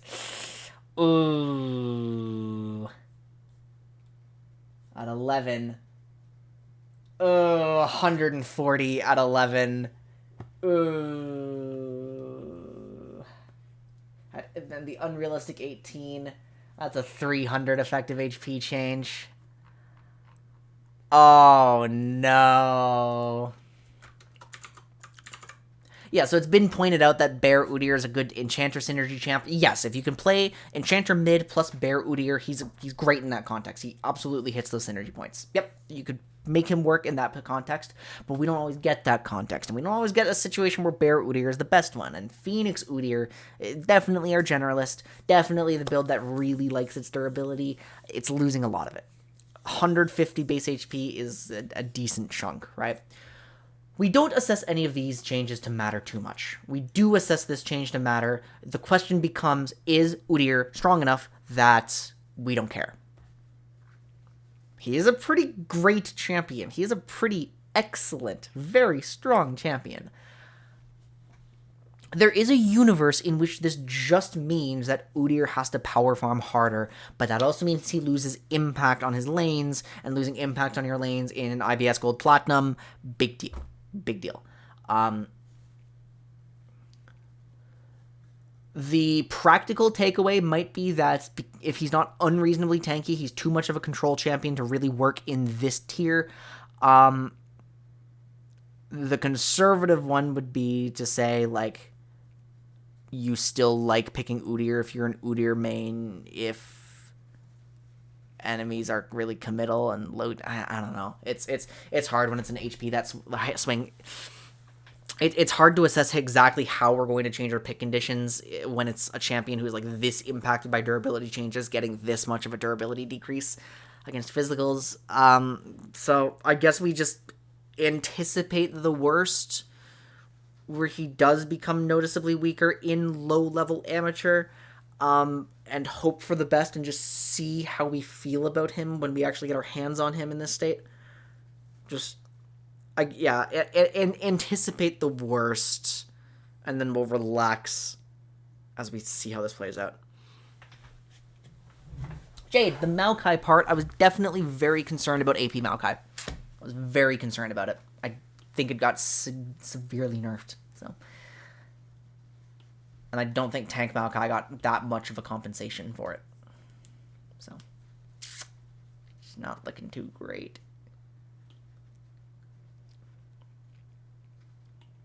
Veigar. Okay, Veigar sucks. Good lord, this champion.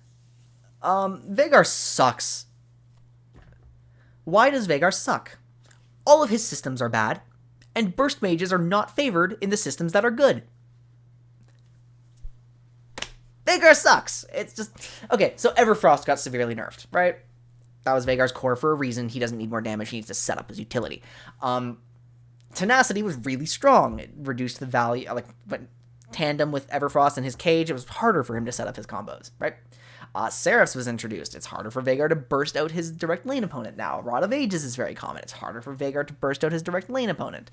Veigar can't build Rod of Ages, like, super, super well. I guess he could. It would be fine. There's actually probably nothing wrong with it now that I think about it. I want to find out. Are people trying it? I want to try it. It's probably not great. They're trying it. It's the best option. They're trying it, and it's the best option with a sample size that's large enough to matter. So yeah, Veigar sucks, but there's the sauce. If you're going to try to make him work, he sucks. Yeah. What else sucks? Predator. His best keystone. Predator is garbage. Really awful. So Veigar is just having a very hard time. Now, really interesting what they're doing with this, though. They're range buffs. So he doesn't have to expose himself to as much danger to farm up. He's now more capable of playing for poke. And that's... Do I have any predictors for range?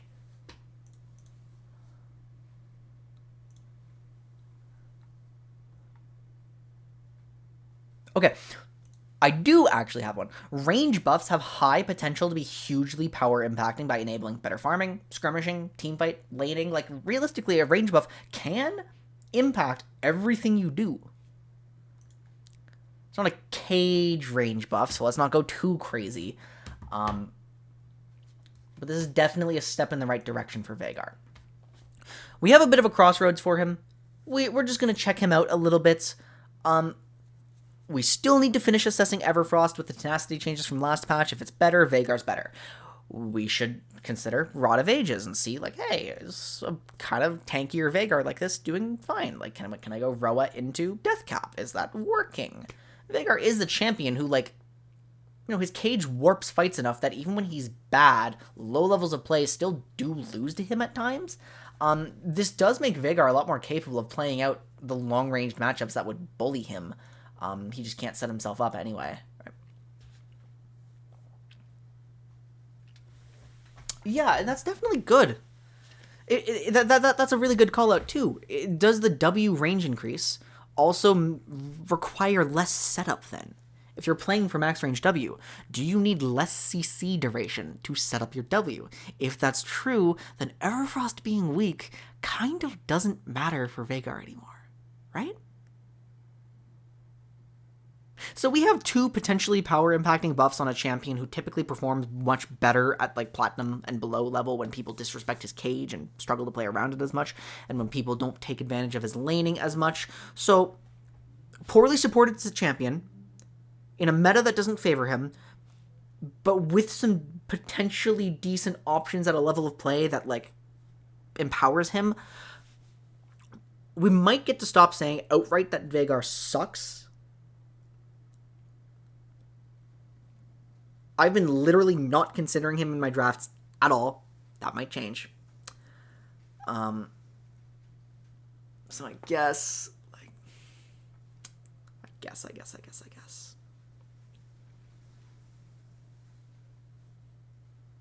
I can just say he's bad. Yeah.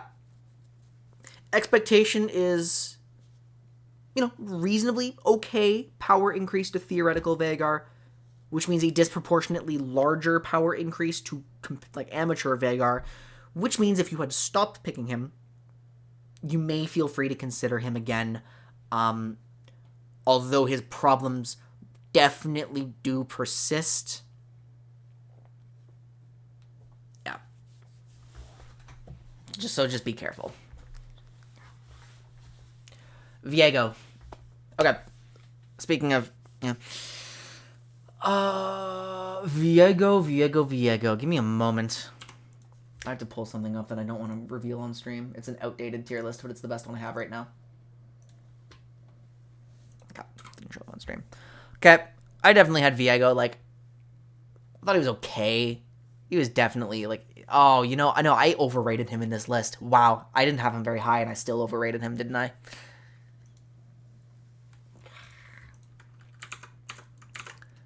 I was in a camp that was, like, reasonably okay on Viego because, oh, jeez, he's so much worse than I thought he was.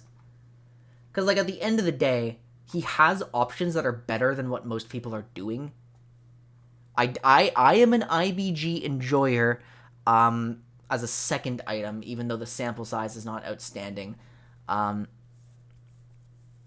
I definitely do think he should be building a lot more as a carry. I have been a Sunderer hater for a long time now on Viego. It turns out they agree. The passive damage from Q on basic attacks can now crit. That is specifically a buff to Kraken Viego. Okay? The AD ratio on Heartbreaker is now plus 2% per 100 bonus AD of targets missing health. So they're trying to increase Viego's damage. They're trying to increase his own capability as a carry. And they're trying to they're trying to decrease the pressure he puts on his teammates. What's the problem right now? Well, Viego is a champion that you really have to build your entire comp around. He's a monarch for single target blow off comps. You will draft Viego and you will make a single target blow off comp. But burst mages are not in favor right now, right? And we had a lot. Viego is also very weak in the ranged support meta because he's not getting the lockdown supports that he actually plays nicely with. Right? So the meta, like, Viego's damage on its own was, like, okay if you were building him in a greedier way, but then, like, he started encountering some difficulty in getting picked. And yes, we did see him picked outside of the context of single target blow-off, but that was really only, like, LCK stuff where he's picked for his early game, and then it's, like, LCK Lee Sin, same thing, and I never liked it.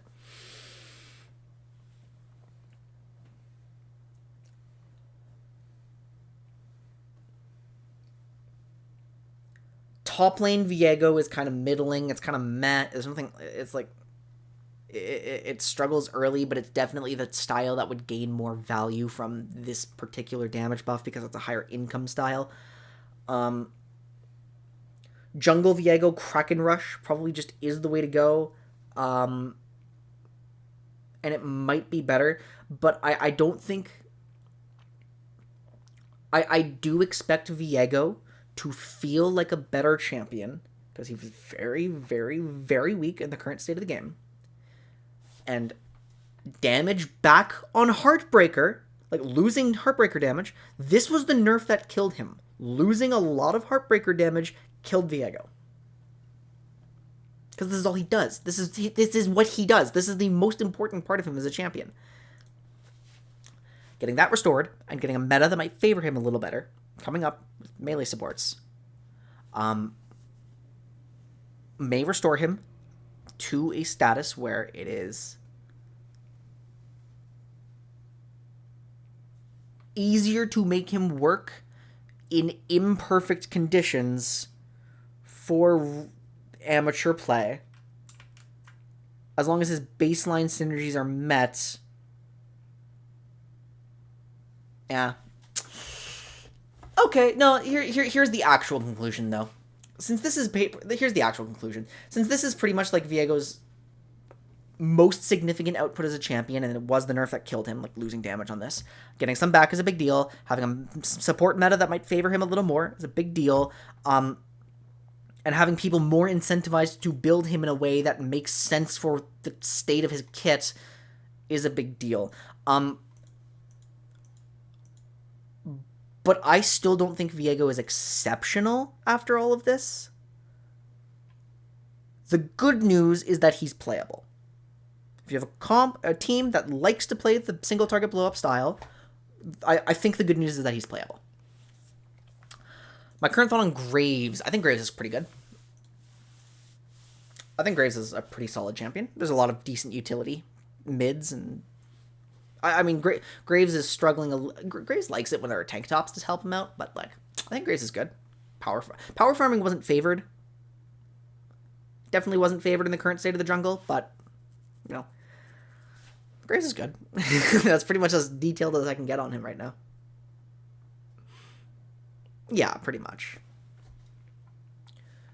We have finished with champions, and it's now time to get into some of the major systems. Demonic Embrace has been making champions too fast in the jungle and making power farmers who use this much better than power farmers who don't. Ozakana's Gaze is now capped at 40 damage per second against monsters. Okay.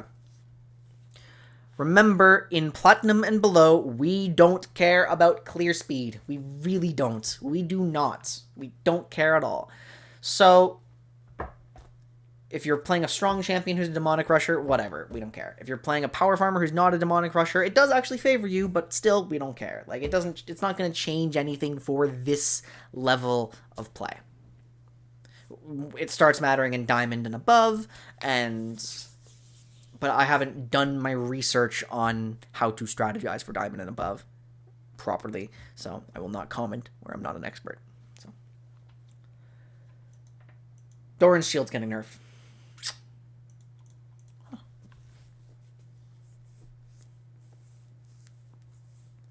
Hits Akali, hits Sylas, hits Neela, hits... buffs range tops.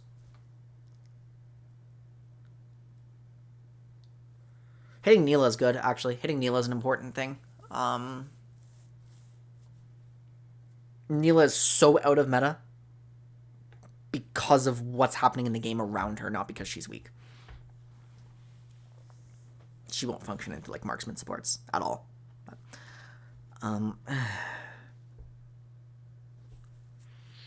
-4. Oh, I guess it's just the base health regen. It's just the base health regen.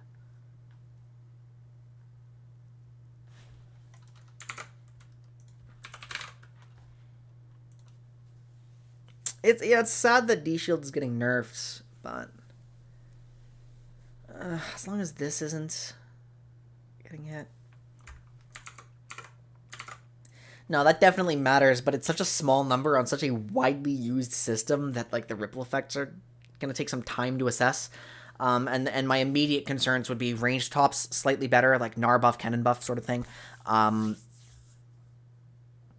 Akali slightly weaker, Sylas slightly weaker, like it might slightly encourage mages a little more. I would expect that in Platinum and below, that slightly is so irrelevant. But I wouldn't be surprised if this spurred some change in higher levels, like actual Pro. We're just gonna need some practical experience to assess that, right? Now, here is the big thing. The moment you guys have all been waiting for. You guys were patient, and I appreciate it. This is the big discussion, the long discussion that we were about to have.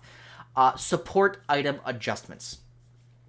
Ranged supports are factually much better than melee supports. That has been true since the durability update. We talked about this last week with our intention on melee supports there. We also mentioned that in Platinum and below, the melee supports were still getting picked regardless because they are just good for that level of play. They're good for the style that gets played in that level.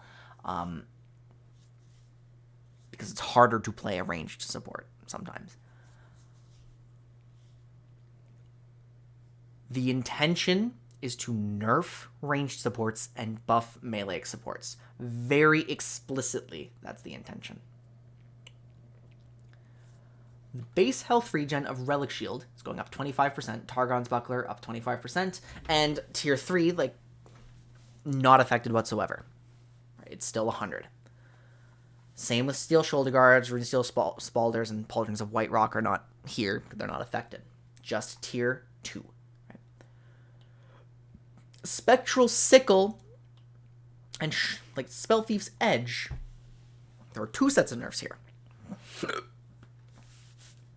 Excuse me. On both of them, the charge generation time is going up by 2 seconds. You used to be able to get all 3 procs of Spell Thieves every wave on paper as long as you were trading at the beginning of the wave. It is no longer possible to do that every single wave. This is intended to hit the Hail of Blades marksman supports more than everything else because those were the champions that were most consistently doing that. Those were the champions who were getting shocking 6-minute flips, 6:30, 7-minute flips. That is a hit to marksman supports. What are the implications of getting your gold slower?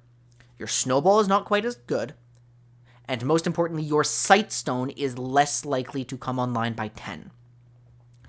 The appeal of Spell Thieves over the melee items, like Relic and Shoulder Guards, was that you had a higher likelihood of generating a snowball at a slightly higher risk of not getting it. The Shoulder Guards and the Relic Shield, rock solid, consistent, 9 or 10-minute flips. Frostfang was also, these things were also fully flipping by 14, 15 in best cases, which is ridiculous because the pace you're hoping to be on is 20. Okay, so melee supports are getting, ranged supports are getting their wards a little bit slower. The implication of that, remember the buffs to trinket wards? Well, the counterplay to that was to develop an earlier sweeper. On your support to actually continue ganking bot lane sooner. This slightly disincentivizes that. If your Sightstone is coming online later, then having an earlier sweeper can feel a little bit bad. I think it's ultimately not a major change, it's just something to think about. On top of that, Spell Thieves itself is losing the ludicrous mana regeneration it had before. It is now matching the values of Spectral Sickle at 25, 50, 100. This is going to require us to reassess our mage support mythics a little bit. I just released a long series on TikTok about mage support itemization. One of the big things that I pushed at the beginning was that on most Ludens users, Mandate was just better, universally. Part of the reasoning for that was that the flat mana is not a relevant factor. Lost Chapter is a very weak component on supports. It will remain a weak component on supports. But part of the reason that flat mana wasn't valued is because you just got everything you needed and more from your Shard of True Ice. It was really overwhelming. The intention with this change is that ranged supports will have fewer tools to attack the health bars of melee supports because they will run faster. They will not have as many spells in a sequence. Simultaneously, the melee supports are gaining some health regeneration to withstand this. When you look at that, that sounds damning. But let's not overreact just yet, right? Let's just check things out. First, let's see who the big winners are.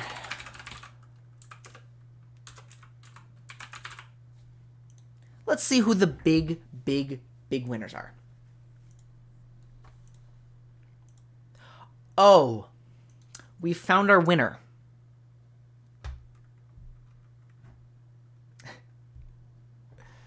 What's the highest growth coefficient in the game?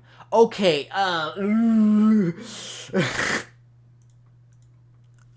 Braum is the biggest winner from the changes here. Braum has the highest base health regen, so he benefits the most, with one of the highest growth coefficients in the game, so he's getting a lot of regen. Keep in mind, Braum just received a major buff to his W resistances. Braum received a cooldown buff on his Q. It's actually sounding like Braum is going to be a staple of this meta coming up, if things play out as expected. Like, Braum is going to be really good into melees. Like, really good into melees. And he's not going to be quite as weak as his, into his ranged matchups, if this ends up going his way, right? Now let's look for some other melee supports. Amumu has an outstanding base health regen value. Singe, Kalkali, Nasus. Nasus support, you know? Quite a good champion. Like, Alistar has a high value. Leona has a high value. When are we starting to get kind of low? I guess even Galio has a decent value.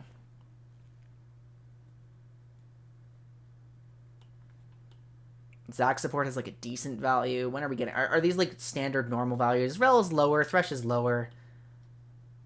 They still benefits.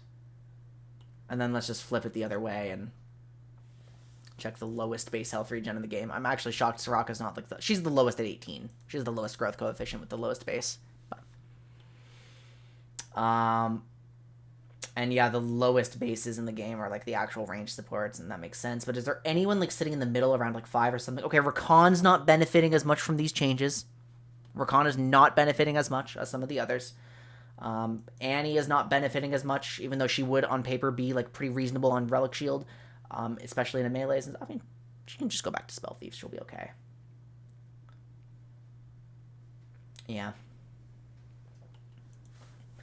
Okay, so here's where we need to talk about everything, right? Yeah, Braum is super happy.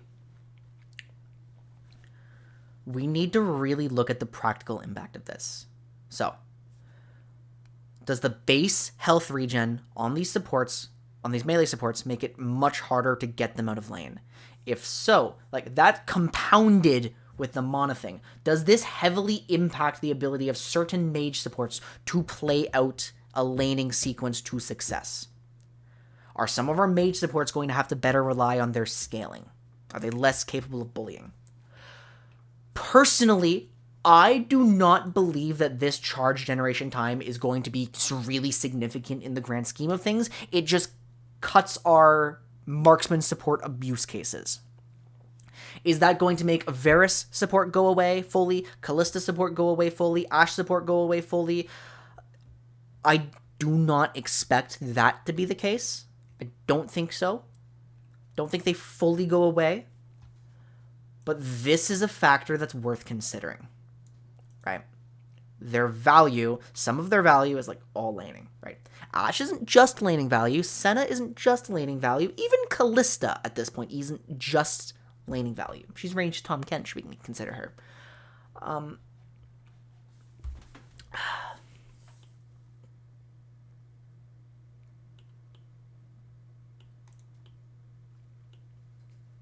And like, yeah, so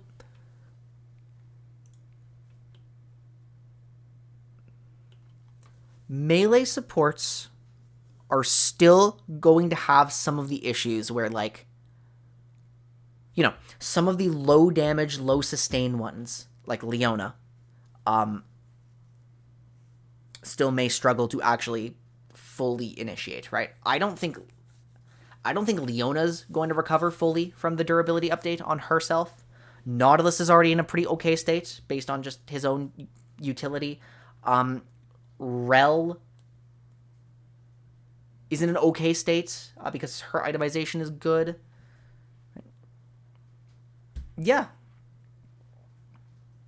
Yeah, no, I don't think... I didn't overreact to Nautilus last patch. I didn't think he was, like, broken. I really didn't buy into that. But he was definitely one of the leaders in melee supports, right? He was definitely one of the few that was, like, good into the meta. Yeah, that's the thing. No, Nautilus was a meta call. I don't think Nautilus was broken. Nautilus was just the best meta call they had.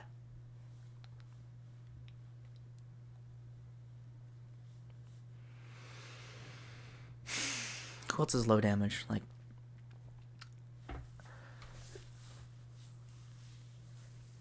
and again, I also want to emphasize that, like, this is really just a laning thing, okay? Because it's a laning thing, if you're expected to get out of lane, even if you had problems in your mid game thanks to the durability update, those aren't gone. They're not gone. That's why I was criticizing Leona still, right? It's why Rel was brought up as, like, an okay one, because, you know, she can engage, and she can, sustain herself on, like, Mikhail's Q-Max builds. Because Rel, before Radiant got nerfed, Rel was in the best state she had ever been in. I liked her. I actually liked her.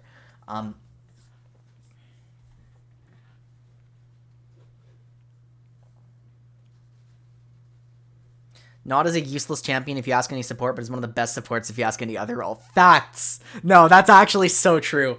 Support players hate playing that guy. They're like, I'm so squishy for no reason. I just die for everything. Like, every play I make, I die. Like... Why would I play something that has to die all the time? But then the other roles look at that hook range like, ah! Blitzcrank should be genuinely threatening.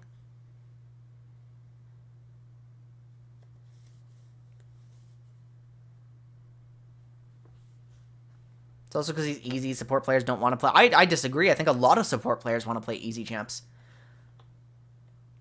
I think a lot of support players do play easy champs.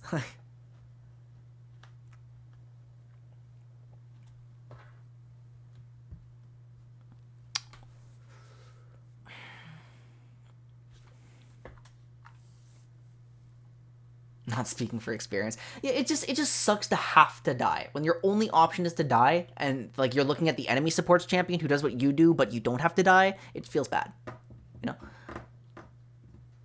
It's so easy. Yeah, he does have to have game sense, yeah.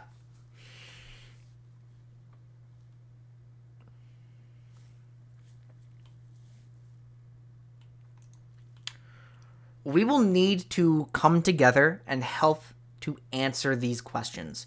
This does look very compelling in terms of making melee supports more capable of laning, which means the ones that can have post-durability update mid-game impact, because they're capable of snowballing, should be okay. What's the slander about not? Yeah, no, it was, no, he's just so squishy, right? He's funny. He's a funny guy. That's all. And I didn't think he was broken. I thought he was a good meta call. Let me reflect on this for a bit.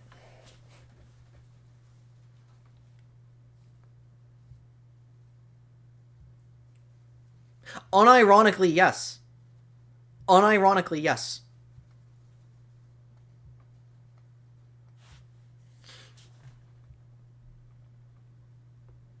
I'm believing, because, like, her enchanter itemization is great. I don't know why the rel... Look, actually, hold on. I guarantee you. I'm going to look really stupid if I'm wrong, but... Watch. It's still going to be, like, the most popular... Yeah, look at these rel players! They're still doing WEQ! They're still doing WEQ! Stop it!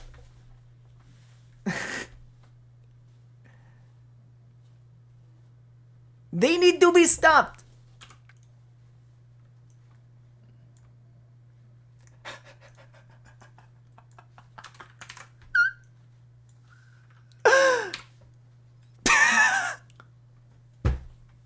Wukong moment.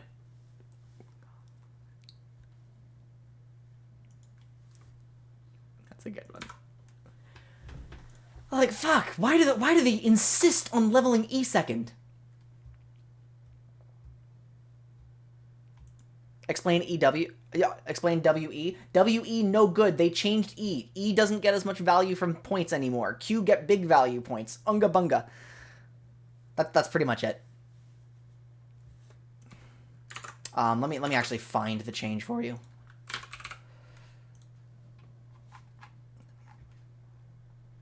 The one time that I played Rel in VRD last season, my build was WQE, and it was like Locket Redemption or Locket McHale's or something. It's just I think it's just the best way to play Rel. It was this. Now that you don't need to invest points into your E to get its cooldown, we don't actually care about its damage when Q's cooldown is so much shorter and gives you so much more damage and gives you so much more healing. That's the reasoning. In fact, there are actually lanes where you Q-max directly, first. This spell is so underrated.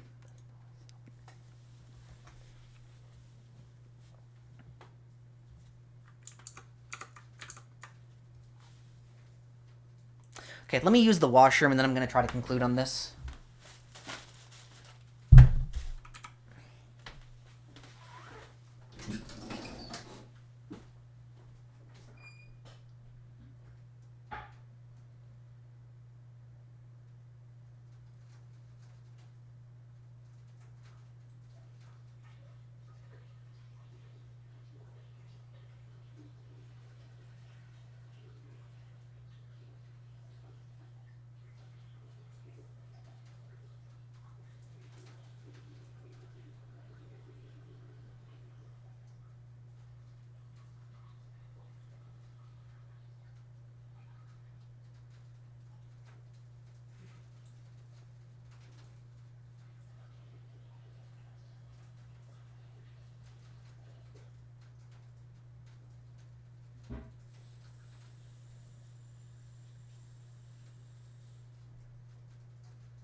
Declo, huh?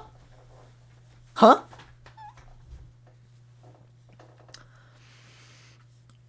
There are a few very obvious conclusions. Why did I put my headphones back on? There are a few very obvious conclusions to draw. This correctly targets the Halo Blades marksman supports that were abusing it the most. It won't fully kill them.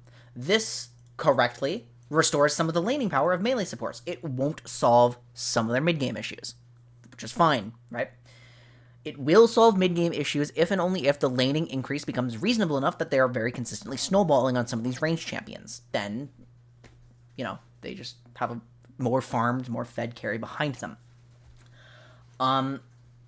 This is where things get a little harder to predict because it's in tandem with this. We just have to check our mage supports, our enchanter supports, struggling to actually play out a lane phase or a sequence in lane phase to success. Remember, on 12-14, the increased dragon health, the increased dragon value, it made mages very appealing, and, you know, if this is very harmful to our ability to play out an early lane phase, we might actually find ourselves with some slightly deprioritized dragons in the early game. But it's hard to know for sure. So please, we've gone over good champions who profit from this. We've gone over who will be hit the most by this. We've gone over some concerns we have with this. Like, we've ticked all the boxes. We've asked all the questions. Now we need to just figure out how extreme it is. We need to figure out together how extreme this is. It won't be possible to assess the power level of, like, any support, really. I'm going to have to make a new tier list from scratch based on what we discover from here.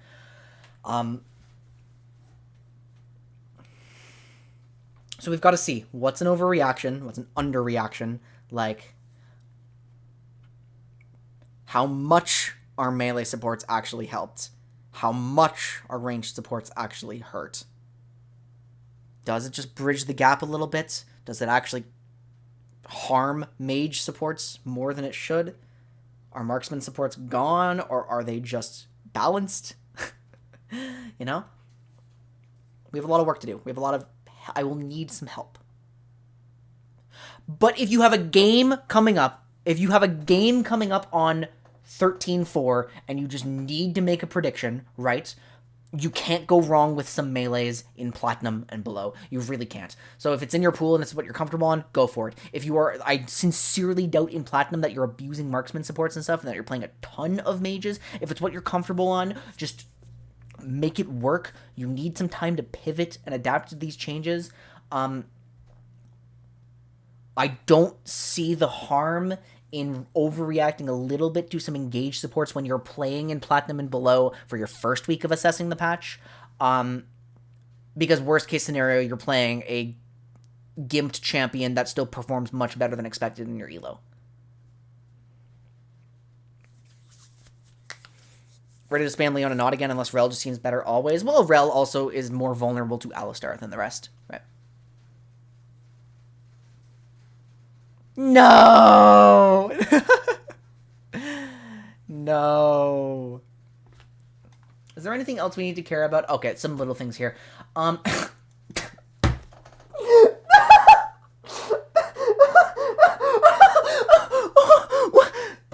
a Yumi nerf! It's a Yumi nerf! This only nerfs Yumi! Nobody else sold these!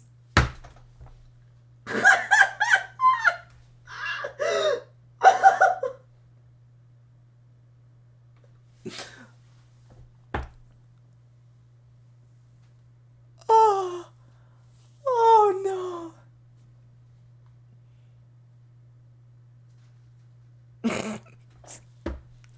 We were 10-0 to get... Oh, no! Paradox, no. And then we just have a little treasure hunter change where you're gaining 100 gold less than usual, so it's less of a snowballing rate. It's far and away one of the best runes to pick up in your secondary rune tree for almost all champions, currently contributing to a lot of early snowballing. Okay, not in theoretical play. Domination tree is garbage in theoretical play. You only take it for sudden impact on magicals. You can have it for like Relentless or Ultimate Hunter, and then you just like throw a zombie ward or something on there. Cheap shot's fine. I didn't take this. You were probably taking this. I'm not a fan. I like the inspiration econ cheats a lot better. This is up to you. I have no opinion because I have no experience because it's not my playstyle because I don't use this. I don't value it. Which means it was probably better in amateur play than I gave it credit for. You see, we're seeing the pattern with my opinions, right? Like,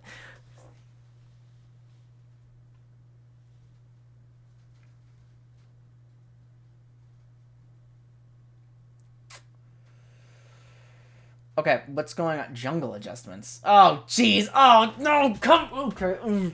Okay. Soraka with Treasure Hunter getting 500 gold. Yeah, but then your Domination Soraka is the problem. So, Treasure Eyeball is a solo queue secret strat. That makes sense. Yeah, I can believe that. I can 100% believe that. Which means it was also a good IBS strat. Okay. Rift Herald. No soft reset anymore, but longer leash range. Cool. Just get used to playing around that.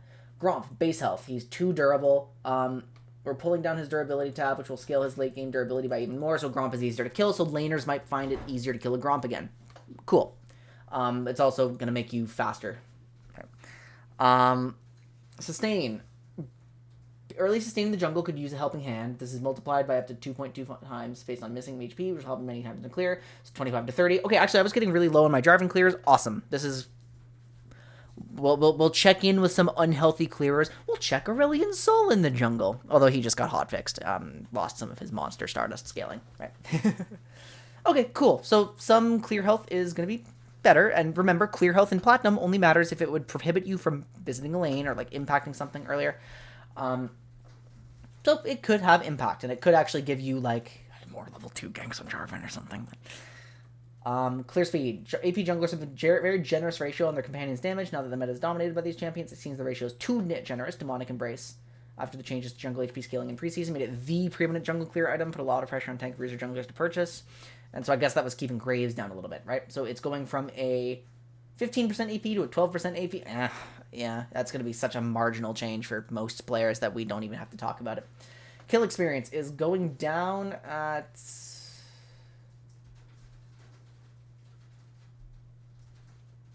Okay, it's specifically like 3, 4, 5, 6. It is specifically going down to like 30% of a level rather than like 45, 50 something until it's back up at level 10. So there's like a small part of lane phase where you're not getting as many dominant XP leads. So top laners in particular may find windows where they are actually harmed by killing their opponents. Top laners in particular might have to worry about this a little bit. Because they just get a small gold cash out in an awkward wave state and like... Okay, so be careful as a top laner that you're killing your opponent at the right time. Outside of that, we're not going to play differently around this. We're just not going to snowball as hard, which is good. And so, because we're not going to snowball as hard, it's not going to change how Platinum works or anything. It's just like a theoretical control comp thing. Better, like, control comp's better in theoretical play by a small amount. No relevance for amateur, except top lane. Combat kill experience. Kills can quickly swing players back into parity for opponents who are substantially ahead from other actions. Comeback mechanics are built up to give you a fighting chance, but these are too intense. Okay, level lead should be a bit stickier. The catch-up kill... Wait, what?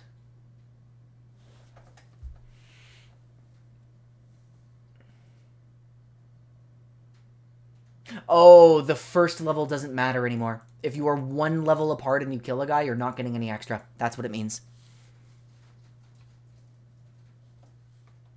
If you are one level apart, no catch-up experience anymore. But if you're more than one level apart, congratulations. Ooh, support moment. Ooh.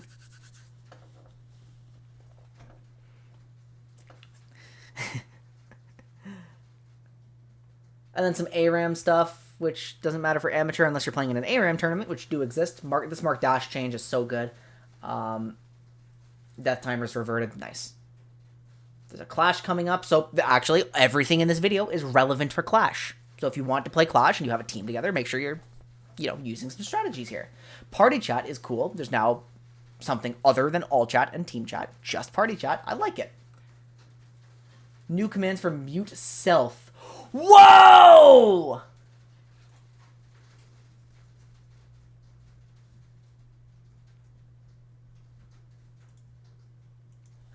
Ben can't get permabanned anymore! Woo! Yay!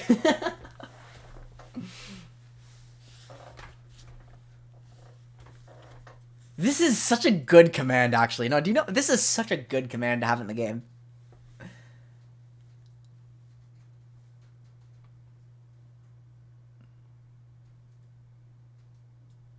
Okay, they're keeping refund tokens. LP win and loss amount when your visible rank approximately matches your MMR is now 22 rather than 15. So you lose LP faster, but you gain LP faster. Okay. Slightly increased the skill rating and matchmaking for duo players in ranked solo duo. So it is harder to play the game when you're duo. And then we've just got a lot of bugs. A lot of bugs. Anything power impacting here? They removed the infinite recursing Rel E, like Rel Taric. That's good. That was a completely broken bug. Like a...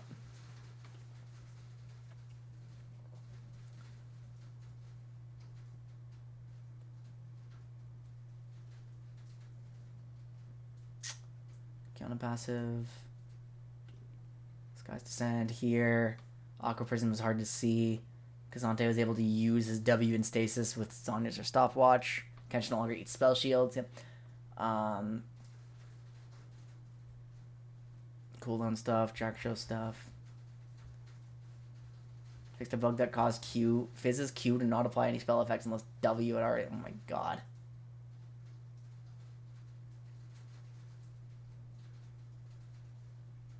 Okay. ASOL bug fixes. Oh my god. This is one champion.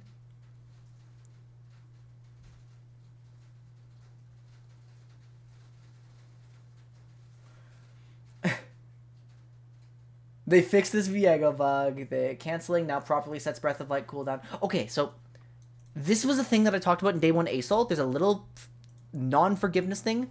Will not happen anymore. Fixed a bug that caused Astroflight takeoff to stop the skies to send Shockwave from happening. Jeez, alright, whatever. He's working. He's a fine champ now. So, yeah, so that is the patch. There are a lot of power impacting durability changes, which should slightly impact pick conditions for champions, right? There are a lot of laning concerns for champions. Like, that's actually the big thing that's changed. Most of these champions are getting nerfed or buffed for the early game. A lot of laning implications have occurred in this patch. Laning will change for a lot of champions here. And whether that means your pick conditions change or not is ultimately up to you. Like, it is such a laning-oriented patch. Everything is laning. Everything is laning. So just go experience your lanes, I suppose. The notable champions, again, as we said, we definitely care. I mean, I'm just trying to find, like, care. We're afraid of Azir, like, getting much worse. We're terrified of Malphite. We are absolutely terrified of Malphite. We are so scared. Senna. Oh, God. This is so much stronger. And for the record, actually, now that we can double back on Senna, having seen the changes, Senna is not going to be very impacted by Spectral Sickle changes. She will not feel the charge change very much because she wasn't abusing it as hard as, like, Hail Blades Marksman supports. Right. Thresh is back. But yeah. Okay, so, like, yeah, there was a lot here, but not a lot of, like, big stuff. It's really only the one major thing. A couple champions, support item changes. So we have our way to move forwards until we have more time to assess what's going on. We know what our general strategies are going to be for the immediate short term early into this patch if we're still actively in competition. Yeah, that's it. And so there's a lot to test. There's a lot to test. A lot to test. This video is going to be a bitch to edit down. Oh my god, what a long patch note stream. Are we good, though? Is patch out today? No, patch is out tomorrow. Apparently you guys had President's Day.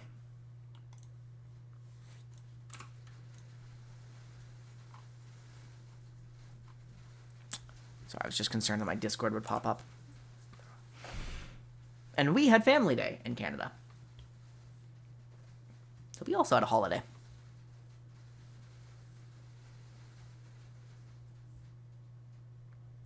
Does anybody have any last, like, final questions and stuff?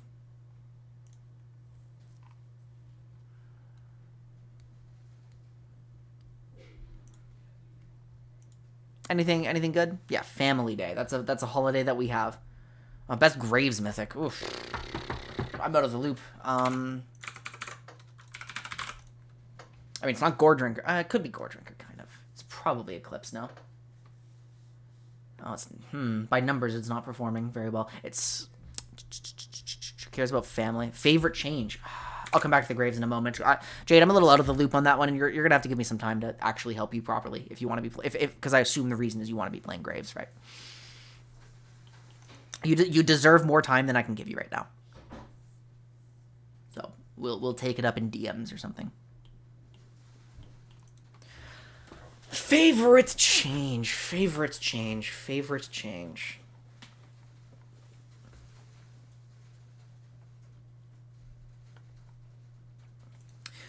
Well, yeah, I suppose... I said Graves was fine and Graves was good, but I suppose he does actually run into some problems with, like, keeping up with the demonic junglers. I suppose that's actually a problem, right?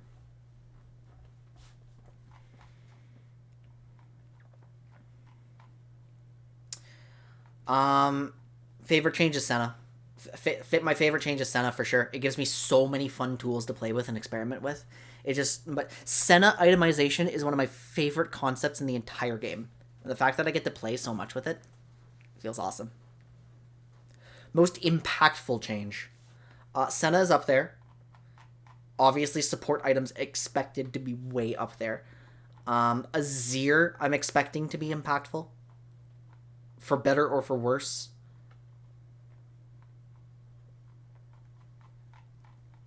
Maokai, I'm expecting to be impactful for worse. Yeah.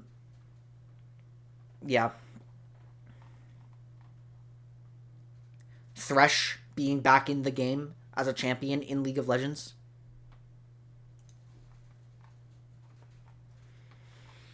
That's pretty much it. Kraken Navori Senna is the wave. Based. It is a large patch, Prisma. It is a large patch.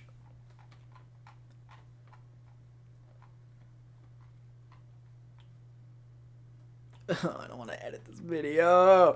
I don't want to edit 2.5 hours of footage. No. No.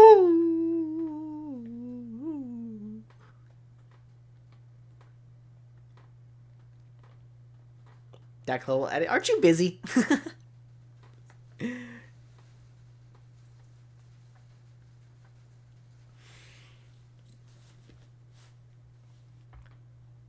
You're already doing so much for the homies. Like, yeah, just like in general. Aren't you like really busy?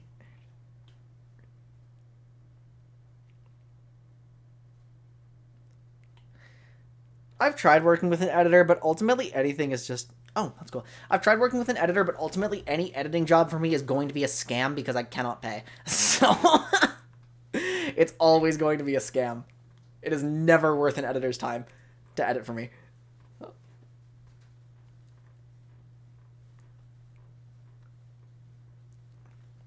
It's okay, I'm a film... I mean, just this since it's long. Okay, I may be in Dutch, but pay them an exposure. True. I will probably decline, but I'll keep in touch.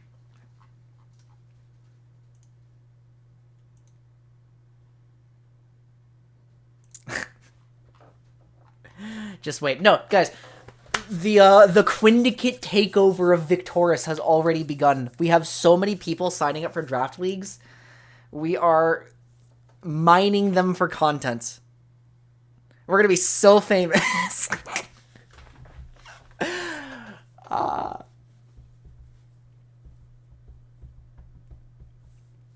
I'm really looking forward to it. It's going to be fun. You wish you were more available because you want to do it too. Yeah, don't stretch yourself too thin, right? Leave this part. True, I should. Day one Casante. It did. It did. It did get retweeted.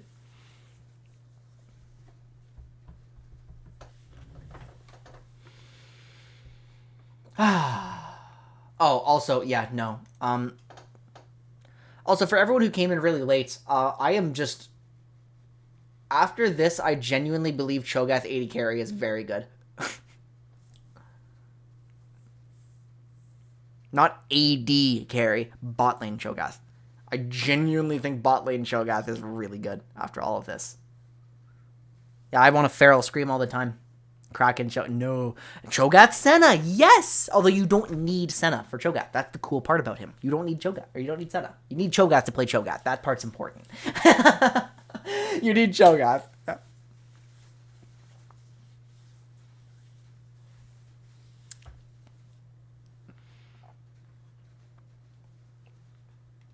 Kraken Navori Cho'Gath. Collector IE Cho'Gath.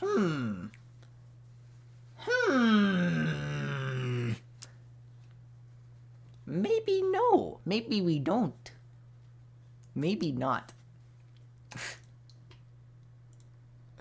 Moonstone Cho'Gath? Now we're talking. Hey, we almost, I want to point out, we almost existed in a world where Moonstone Neela was legitimate. We were so close. We were so close. So close. Oh. And I'm so mad it didn't happen. It was like this. It was like one factor away. Like when Ravenous was at its most broken and Neela was tuned in a way where her crit scaling wasn't quite as necessary. And if it had just lined up, where she could have gone, like, Ravenous, E-R-I-E Moonstone. If that had just existed for that really brief period of time, we were so close. But it didn't sync up.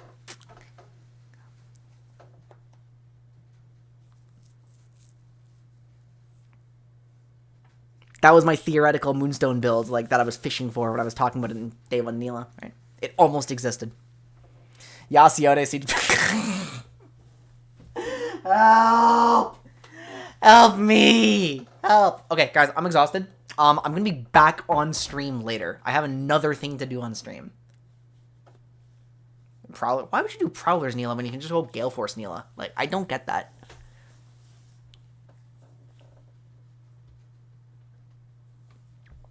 Yep. So we're going to be coming back later on stream to talk about Flannel Ethereal's series that they played when I was away on vacation. And we're not going to be critical about anything too much. We're just going to kind of assess and, like, start. I really need to get a sense of how to actually coach for IBS properly. That they may or may not have lost, potentially. But in order for me to have the energy to do that, I've got to go. So, don't forget to love yourselves, respect each other. I will see you all next time. Oh, but, hang on, I forgot to finish checking for, I think we do have. Oh, he's playing League. Oh, he's playing League. He's playing League. He's playing League. Probably 8 EST is probably what I'm fishing for. Time to flame Sean. Wait, where's my raid notification? Where's my pop-up? Are we raiding? Hello? Is it happening? Did it get canceled?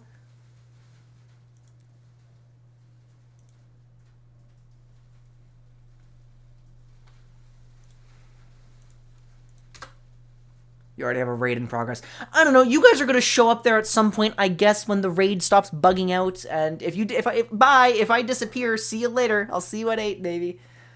So I mean, just let me know if it goes through. I guess I'll just keep watching.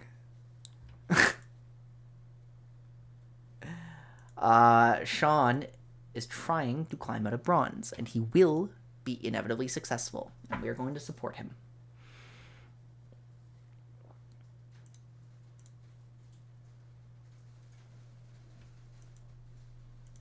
If the raid will do anything. The raid is not doing anything. Alright, whatever.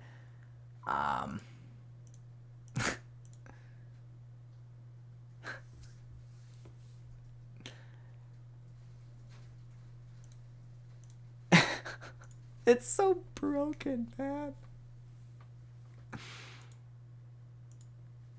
Actually, what if I'm allowed to refresh my Twitch chat? Then can I see? Oh, that's... Alright, let's just...